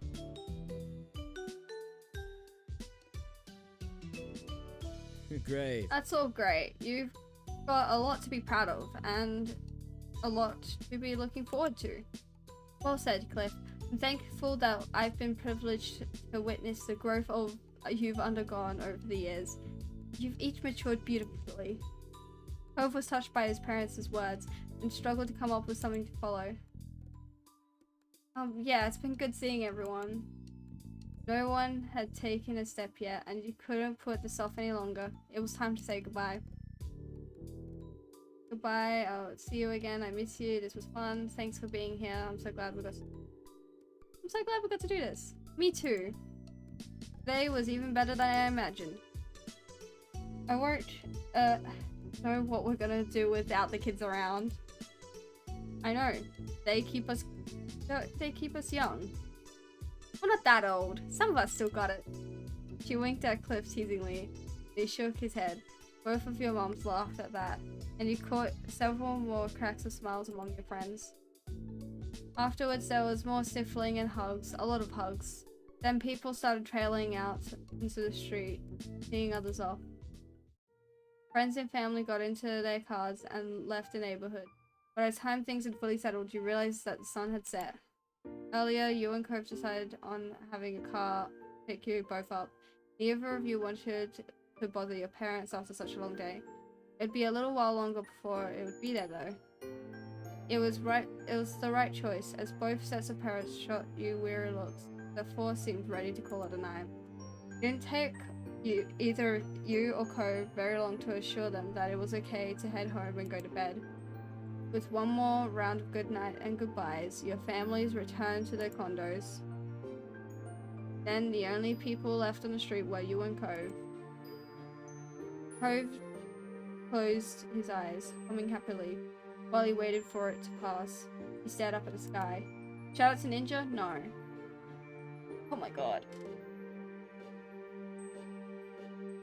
Cove's hands were in his pockets, and his shoulders were relaxed when he caught your attention with a tilt of his head.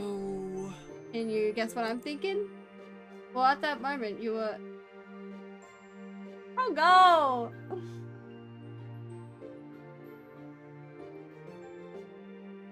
Well, at that moment, you were in the neighborhood you grew up in together with some time to spare. You rolled your shoulders back and pretended to crack a few of your knuckles. An amused look fidgeted on Cove's face while he observed you silently. Could you perhaps be thinking that the fireflies are out now? Oh my god. Oh, this fucking clip.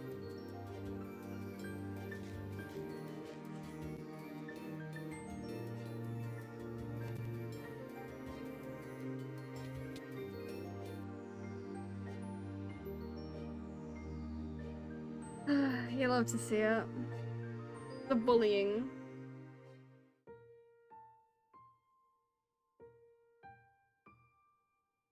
Oh.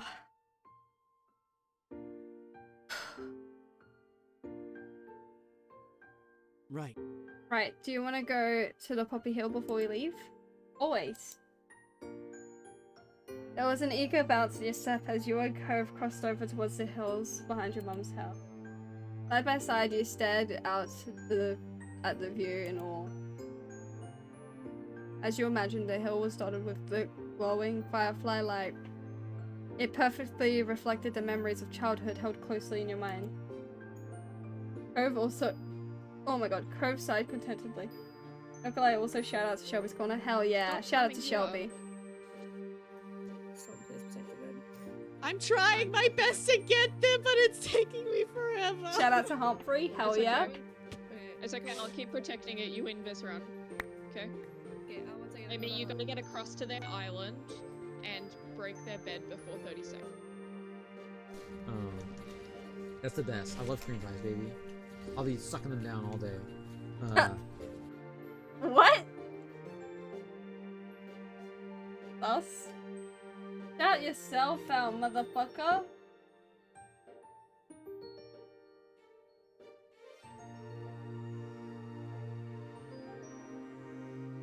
Do you think it would work? I think it would. I think it could work properly if you just give it a shot.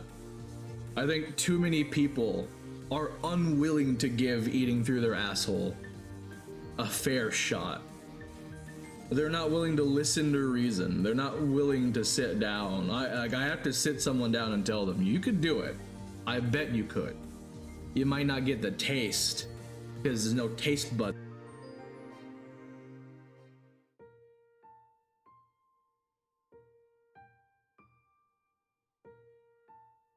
Okay, anyway, moving on.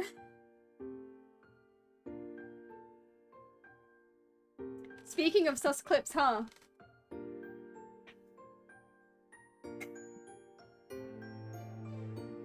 Cove sighed contentedly, seeing them across the hill, weaving in and around the blades of grass and the stars above. Eventually, Cove moved his attention back to you again. There was a dazzling brightness in his expression that quickly morphed into something more mischievous. Want to catch one? We're gonna talk about that clip? Sure, buddy. He asked, raising a curious eyebrow, but then he didn't wait for you to respond. Cove bolted off after the first firefly that happened to dart past his nose. Oh, it's on. You laughed and watched him try to catch one. Hit him on. You weren't chasing after the next firefly that caught your eye. particularly bright firefly zipped past your face and you just couldn't let it go. Chased after her over the hill. Every so often you and Cove would pass by each other, moving in the opposite directions. This time you gave his shoulder a light shove to get his attention. Oops, I didn't mean to scroll up. Any luck? Not yet. The pursuit of fireflies continued until a handful had been caught. Cove crossed over to you with a bright grin that could rival every twinkling bug and star around you. Cupped between both his hands, Cove carefully held a firefly. The corner of his mouth twisted, or a few giggles escaped him, and you knew that feeling well. The way the firefly would buzz around, tickling the palms of your hands. Cove's eyelids fluttered open, meeting yours. He watched you with a complicated mix of emotions, heavy with the weight of 15 years of history of memory. It's really a relief that I get to see the fireflies. This trip wouldn't have felt complete without it. Yeah, I think you're right. Didn't they meet for the first time on this hill as well when they were kids? Love it. I love it. Spotted another firefly lowering to your eye level before looping up to the top of Cove's head. Landed right on his hand. You smirked. What? You have a tiny firefly hat. I do? Before you could answer, the firefly took off and disappeared into the night. You gave it a tiny wave goodbye. Well, that didn't last very long. That's too bad. I'll remember them as my tiny hat forever. Me too. Taking a deep breath, Cove held your eye. He appeared to be conflicted about what he wanted to say next, and you waited for him to make his choice. It's so strange not to live here anymore. Most of my life, neither of us were ever really away from Sunset Bird. Well, unless one of us went on a trip somewhere. Or when both of our families took trips together. Remember that?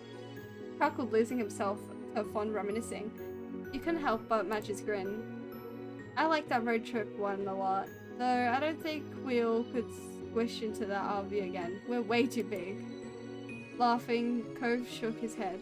His brow creased the longer he sat, with some thoughts spinning in his brain.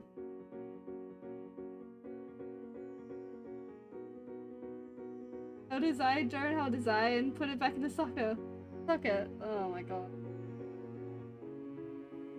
Nice one, Bronco.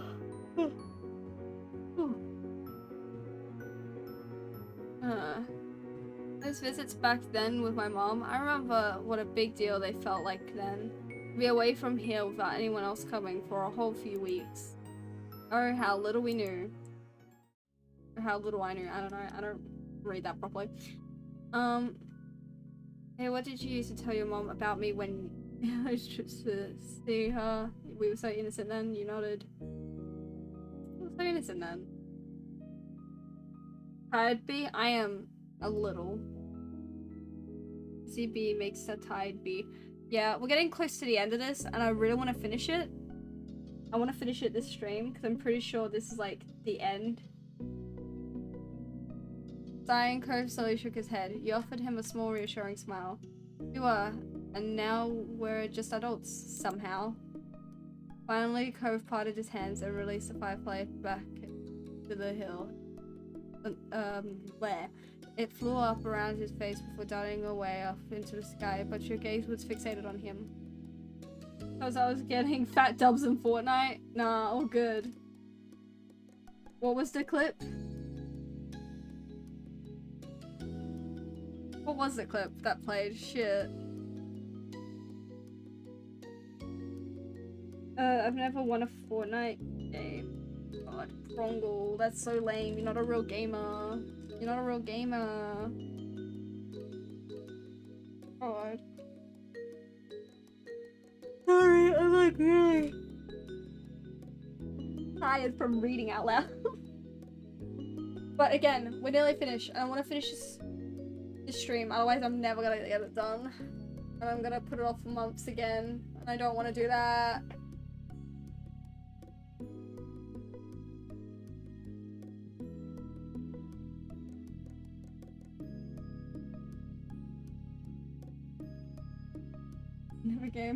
Never brummed.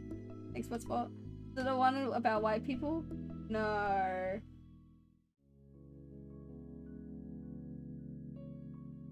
don't remember what it was about. Let's bot targeting me. Too bad. There was a touch of wistfulness in his features as he watched the bug disappear into the night. It wasn't until Cove turned his attention back to you that his demeanor warmed. Okay, I'm ready to go now. I think I'm ready to. I'm not. Do we have to go united? I think I'm ready to. I'm going with the compliment! I'll go VOD real quick. Oh, good.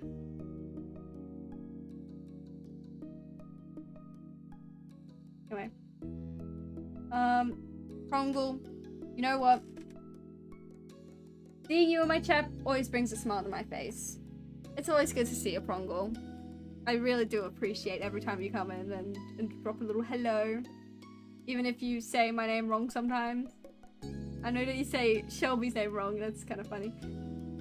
It was the cream pie one. Right, yeah.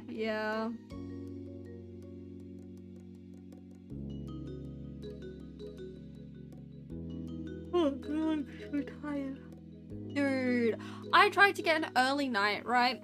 Last night. I want to quickly tell the story before we continue. I tried to go to sleep at I got off everything, I was laying in bed at 11 p.m. which was early. And then I couldn't fall asleep till like 1 a.m. What is this bullshit? What is it? I woke up at like 6. No, I woke up at 5. And then I kept like falling back asleep and waking back up. Dude, it was the worst fucking sleep I'd ever had in so long. Holy shit. It was so bad. But I think it's because of the weather changing and stuff as well. And it being warmer.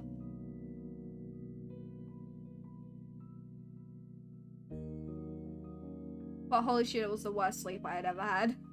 In like a while. I hate when I need sleep and then like I keep like waking up and falling back asleep sort of thing.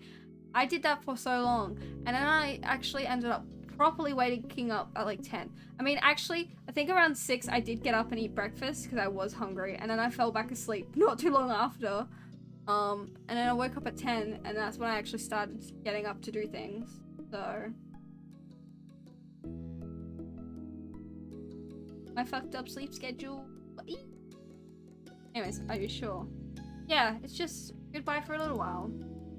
There'll be more nights like this one someday. Trailing a few steps behind Cove, you looked back down the hill. You spotted your childhood home immediately. I'm grateful we could come home here and see how things are without us. It was nice. Yeah. It really was. With Cove right there along with you, you made your way down the hill with the same stars above trailing the way. Your last night in Sunset Bird was closing out. You were lost deep within a dream, adrift in the current of your unconscious mind. Cove was with you even there. His presence strong as your mind flitted from scene to scene, the logic of the conscious world melting around you. Something jolted you from your slumber, the visions you'd constructed slipping away even as you scrambled to catch them. It had been a good dream. You opened your eyes to an unlit unfamiliar ceiling, sorry. The darkness was permeated. Yep, I can read. The darkness permeated the room so thoroughly that you were sure it was still in the middle of the night. As your eyes adjusted to what little light there was to catch onto, a smiling face cozied itself right beside you. There he was. Good morning, Remy. The grin was bright enough to make it seem like maybe the sun had risen after all. Good morning. Wow, it's my dream come true. You said so quickly. Oh, it's my dream come true. What have you got up your sleeves? Please stop being a morning person. He groaned grumpily as you command. Please stop being a morning person. He simply could not cope with this much energy radiating off him right now. Cove laughed at your response. Sorry. The words slipped so easily from his lips that you knew he did not feel sorry at all. You kissed him, you flicked his nose, you ruffled his hair, you pulled the covers over your head. Flicked his nose. Cove scrunched his eyes closed, snorting with laughter. I'm guessing you woke me up for a reason. Are you ever gonna let me know? Well, this is our last day here. Everyone might still be asleep, but if we get up now, we can at least see the neighborhood. Do you want to? Of course. I didn't even read any of the other responses. Let's do it. Do it.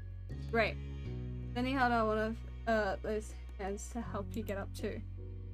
You took it. You held up both arms, wordlessly asking, comfort out of bed without assistance. You took it. Eric's grip was strong as his fingers closed around yours. He pulled, tugging you up with ease. Before you could head out, you and Cove both need to get dressed. You did so quietly. The strangeness of the hour meant that we'd run this game. I'm trying. I'm trying. Oh, I thought it was coming to an end, but it's still more. Every time I think it's coming to an end, there's still more that I gotta do. But like, I know we're close to finishing. And I want to finish it.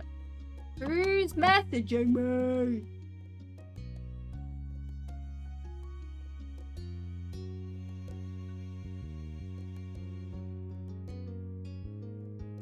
Okay, never mind. Never mind. I'm not bothered. I'm not bothered by any messages. What? Trisha said that your body seemed less coordinated than usual. Each article of clothing a new puzzle, but you managed it. I could not read that for that long. Visual novels are crazy, honestly. How long have I been live for? 3.5 hours. Holy fuck. Dude. I started this game. I want you all to know that I started this game over a year ago. Started this game in March of last year.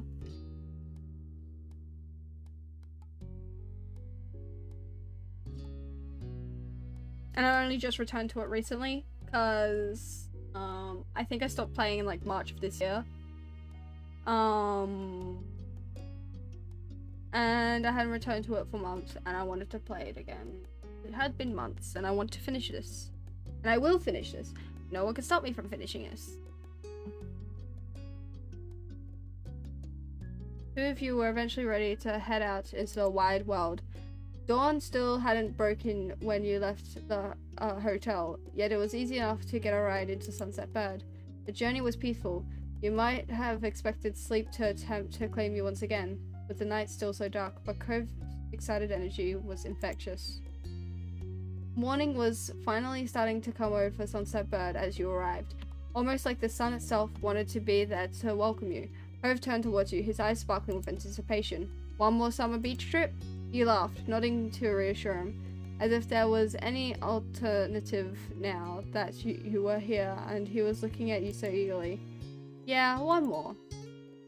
You could have taken your time getting there, dawdling under the morning sun, or you could have taken the short walk at a regular pace. I think the reason why it's taken me so long to finish this game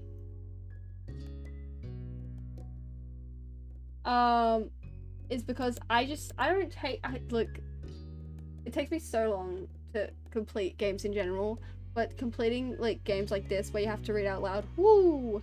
I actually also have DDLC, not downloaded currently, but like I do have DDLC Plus, which has some more stuff to it, so I do hope to play that one day, some point on stream. I did start it on stream once, but then I couldn't get back into it because I was like, oh, my mental health is not prepared quite yet to get back into it. But we will restart DDLC at some point.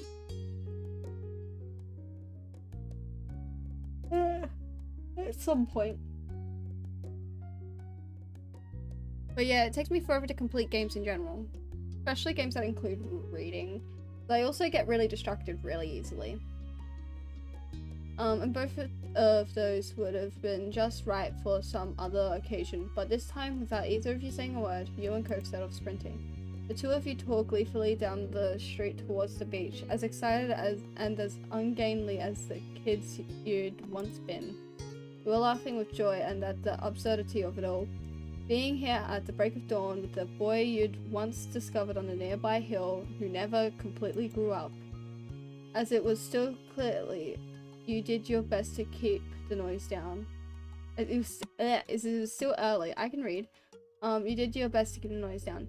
To the side, you saw Cove covering his mouth to stifle his own giggles. Similarly aware of the people sleeping in the condos around you. You thought of what the mean old not grandparents would have said if they could see you now. All you could do was continue running and stumbling down towards the beach, away from the residences and their sleeping occupants. It was only a few minutes before you arrived at the expansive ocean shore. Cove kicked off his shoes and strode right into the water, not stopping until his feet were entirely submerged and the waves tickled his ankles. Too close by the damp sand, you got into the water. Let's get into the water as well. After slipping your shoes off, you let the sea flow over you. It was cold against your skin, but not as cold as when the wave pulled back and your wet feet were exposed to the air again. Two of you stood there, watching as the sun continued to ascend over the horizon. Silence fell between you until finally dawn had fully broken. Even then, Cove spoke in a whisper. Can't believe it's over. I can't either. How are we already at this point? It all went way too fast. Boy, you really sound like a kid again. I think it was good enough. You shrugged, you nodded. Can't either. A ghost of a smile crept over Cove's face, like the sun peeking out between the clouds in an overcast sky. Cove reached out and enveloped your hand in his, pressing your palms tightly together.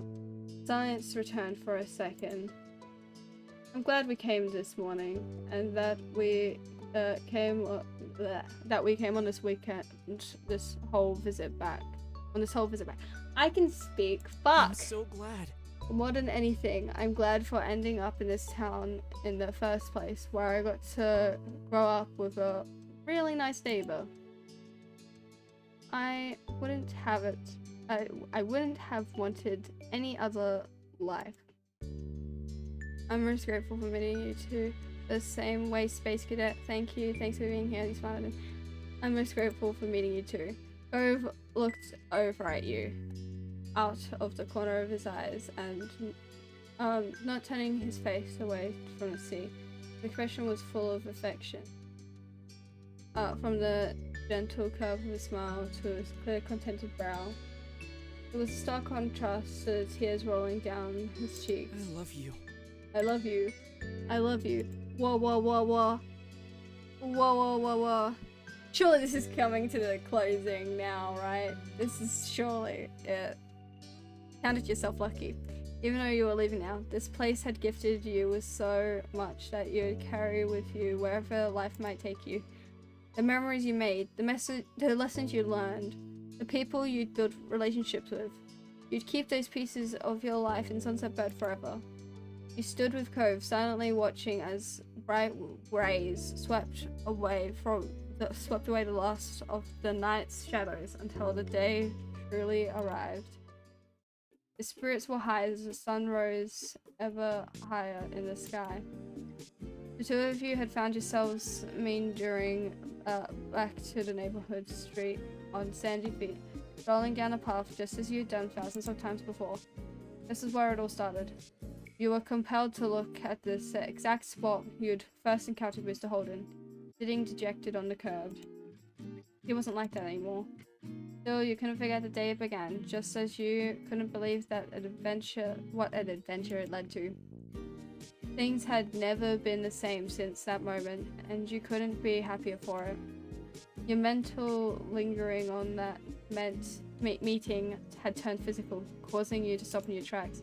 It was only then when you heard Cove's voice calling your name that you remembered when you were and realized what you'd done.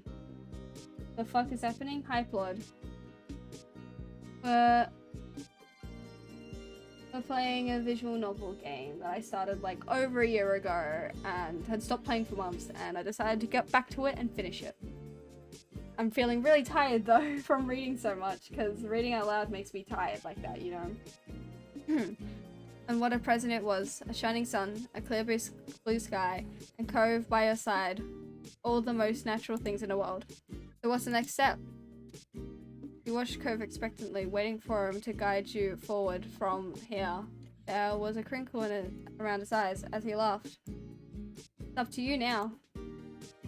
How exciting, you're giving me too much power, I don't know.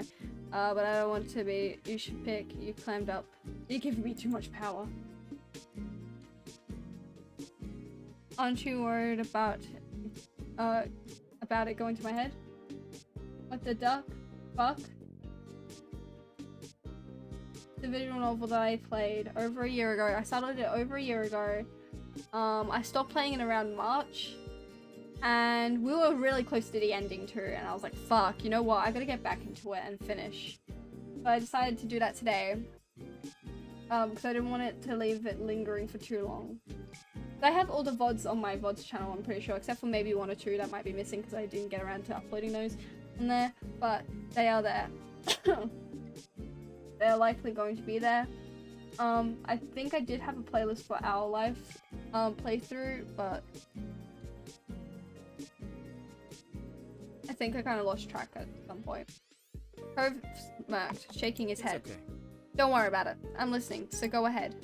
His eyes met yours, holding your gaze. I believe in you, Remy. No matter how much time might pass, there was some things that you could count on to be constant. Cove, your family, his family, and all other loved ones being there for you when you needed it. It was one of those things since the beginning and for always. Knowing they were there, and you would never be truly alone, made the future look all the much brighter. Could we go to Poppy Hill? Want to find somewhere private to make out? Do you want to keep walking and go through town? Want to grab something sweet? We should see who can reach the end of the street fastest. Want to wait and see what happens. Could we go to Poppy Hill? The view from there on a day like that today would be magnificent. Not to mention that a part of you ached to return to the place where you'd first met. Cove nodded, his gaze shifting from you to roam across the little place that you'd both called home. There's a lot that's still out there in the world. A lot of different ways things could go in the future, but for this, I think that'd be the perfect choice. You beamed, his approval of your suggestion lifting your spirits ever higher. Your days growing up in Sunset Bird had been so wonderful. Even the prospect of leaving again made your chest ache. You weren't going to let that stop you.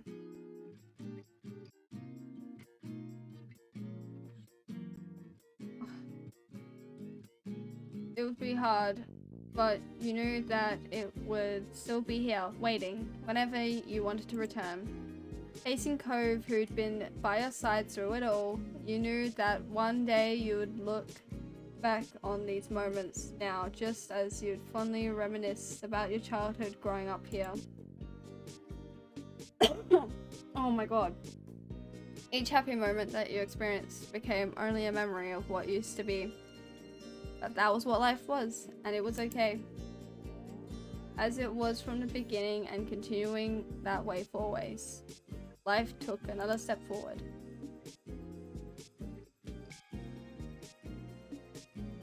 Ooh, let's go!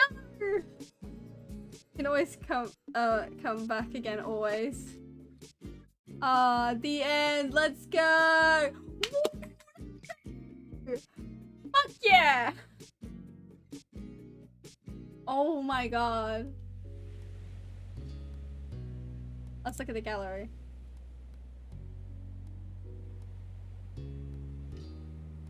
Guys, dinner's ready. But we're gonna quickly look at the gallery first. Look at the little guy! We obviously don't have, like, I don't know why that one's locked. I'm assuming we must have not gotten that one because of choices that we made, but you know. That was DLC. Step 2. What was from step 2?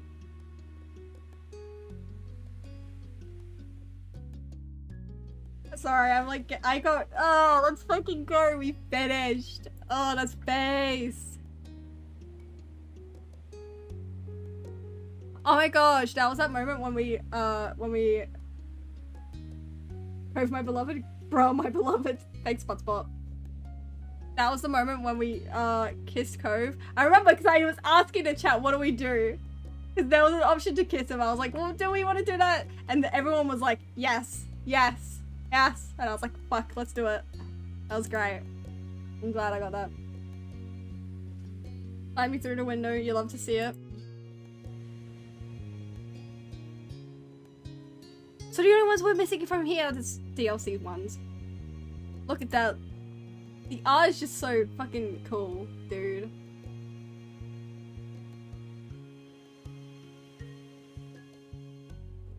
Man.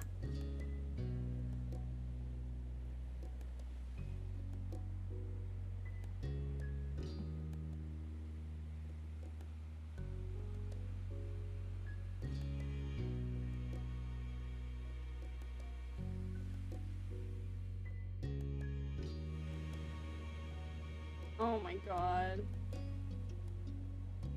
Boy. My god. Nice. What are these? It's Derek! And we got Baxter in here. Let's go. Oh, I didn't realize we'd get those as well. What's this? Oh, this is like from the character creator. Fuck. Go. Can we go back? Fuck. Anyway. Shit! Whatever. We're done. We're done here. Center main menu. Now go eat, raid Rocket League? No. But yeah, we're done.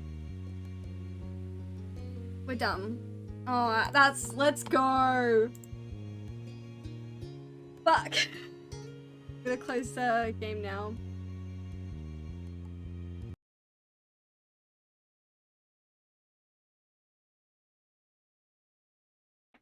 Oh, fuck.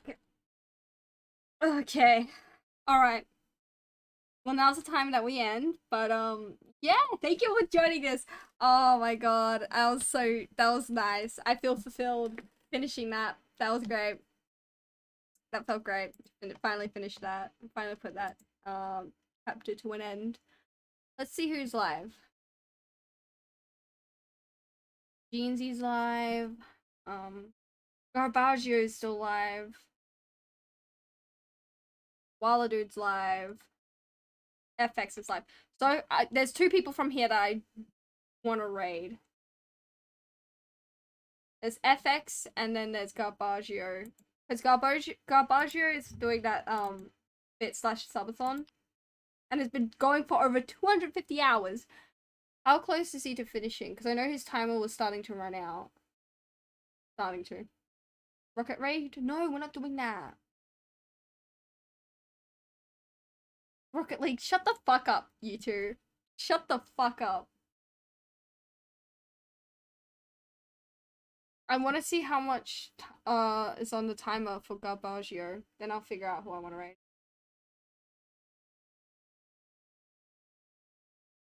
No, you know what? I know exactly what I want to raid. I'm going to raid FX because FX also knows about our life and I believe started it.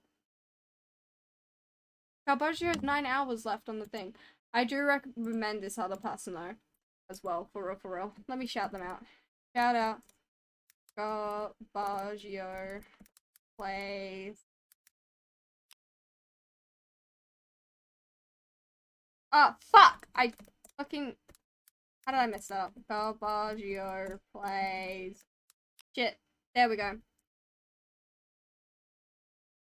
Currently playing Inscription. I do recommend checking this fella out. Really cool. That's easy. Sleep together, stay together. Yes. I agree. Yes.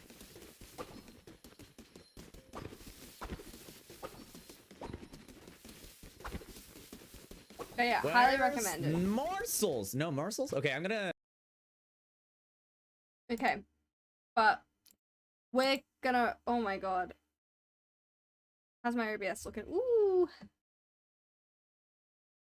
I'm currently writing a tab, loading a tab. Yep. I feel like I want to say that the defense has been just Fuck making you, their Humphrey. games Anyway. difficult to come back into, where the game is over. They haven't. They've Let's conceded 3 raid goals. They're giving up on it. Mother Squishy, this is impressive display of mechanical skill. He might Absolutely. look at he's got this I know, ocular FX to will it be as well. Everyone's just driving knowing so that we slowly. finished Yeah, our this spaghetti almost does look noise. like they've disconnected or something, but we talked about him being the mechanical master. This honestly is him just showing off your at this shit. point. I'm waiting Look for at these this. clips to finish playing before I How actually many start times the did he go raid. around? For everyone who doesn't know, Squishy, when he first got Guys, started come on with his social now. media, I think one of his Come on first now. videos was him actually. GG, guys. Defenders win. Back to my work. Possibly right now, Ragey boy. Who knows? I should be close. Close to my Radiant gameplay stream. Fucking hate yous. Anyway. Holy shit, I got it. Let's go. I'm on YouTube. Oh, let's Hey YouTube, what's up? Oh, Let's go.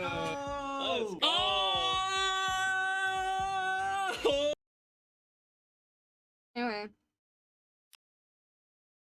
We're gonna raid FX now. We're gonna raid Mother FX, who's currently, I don't know what FX is currently, but raid 1 for those who are subbed, raid 2, I mean, not subbed.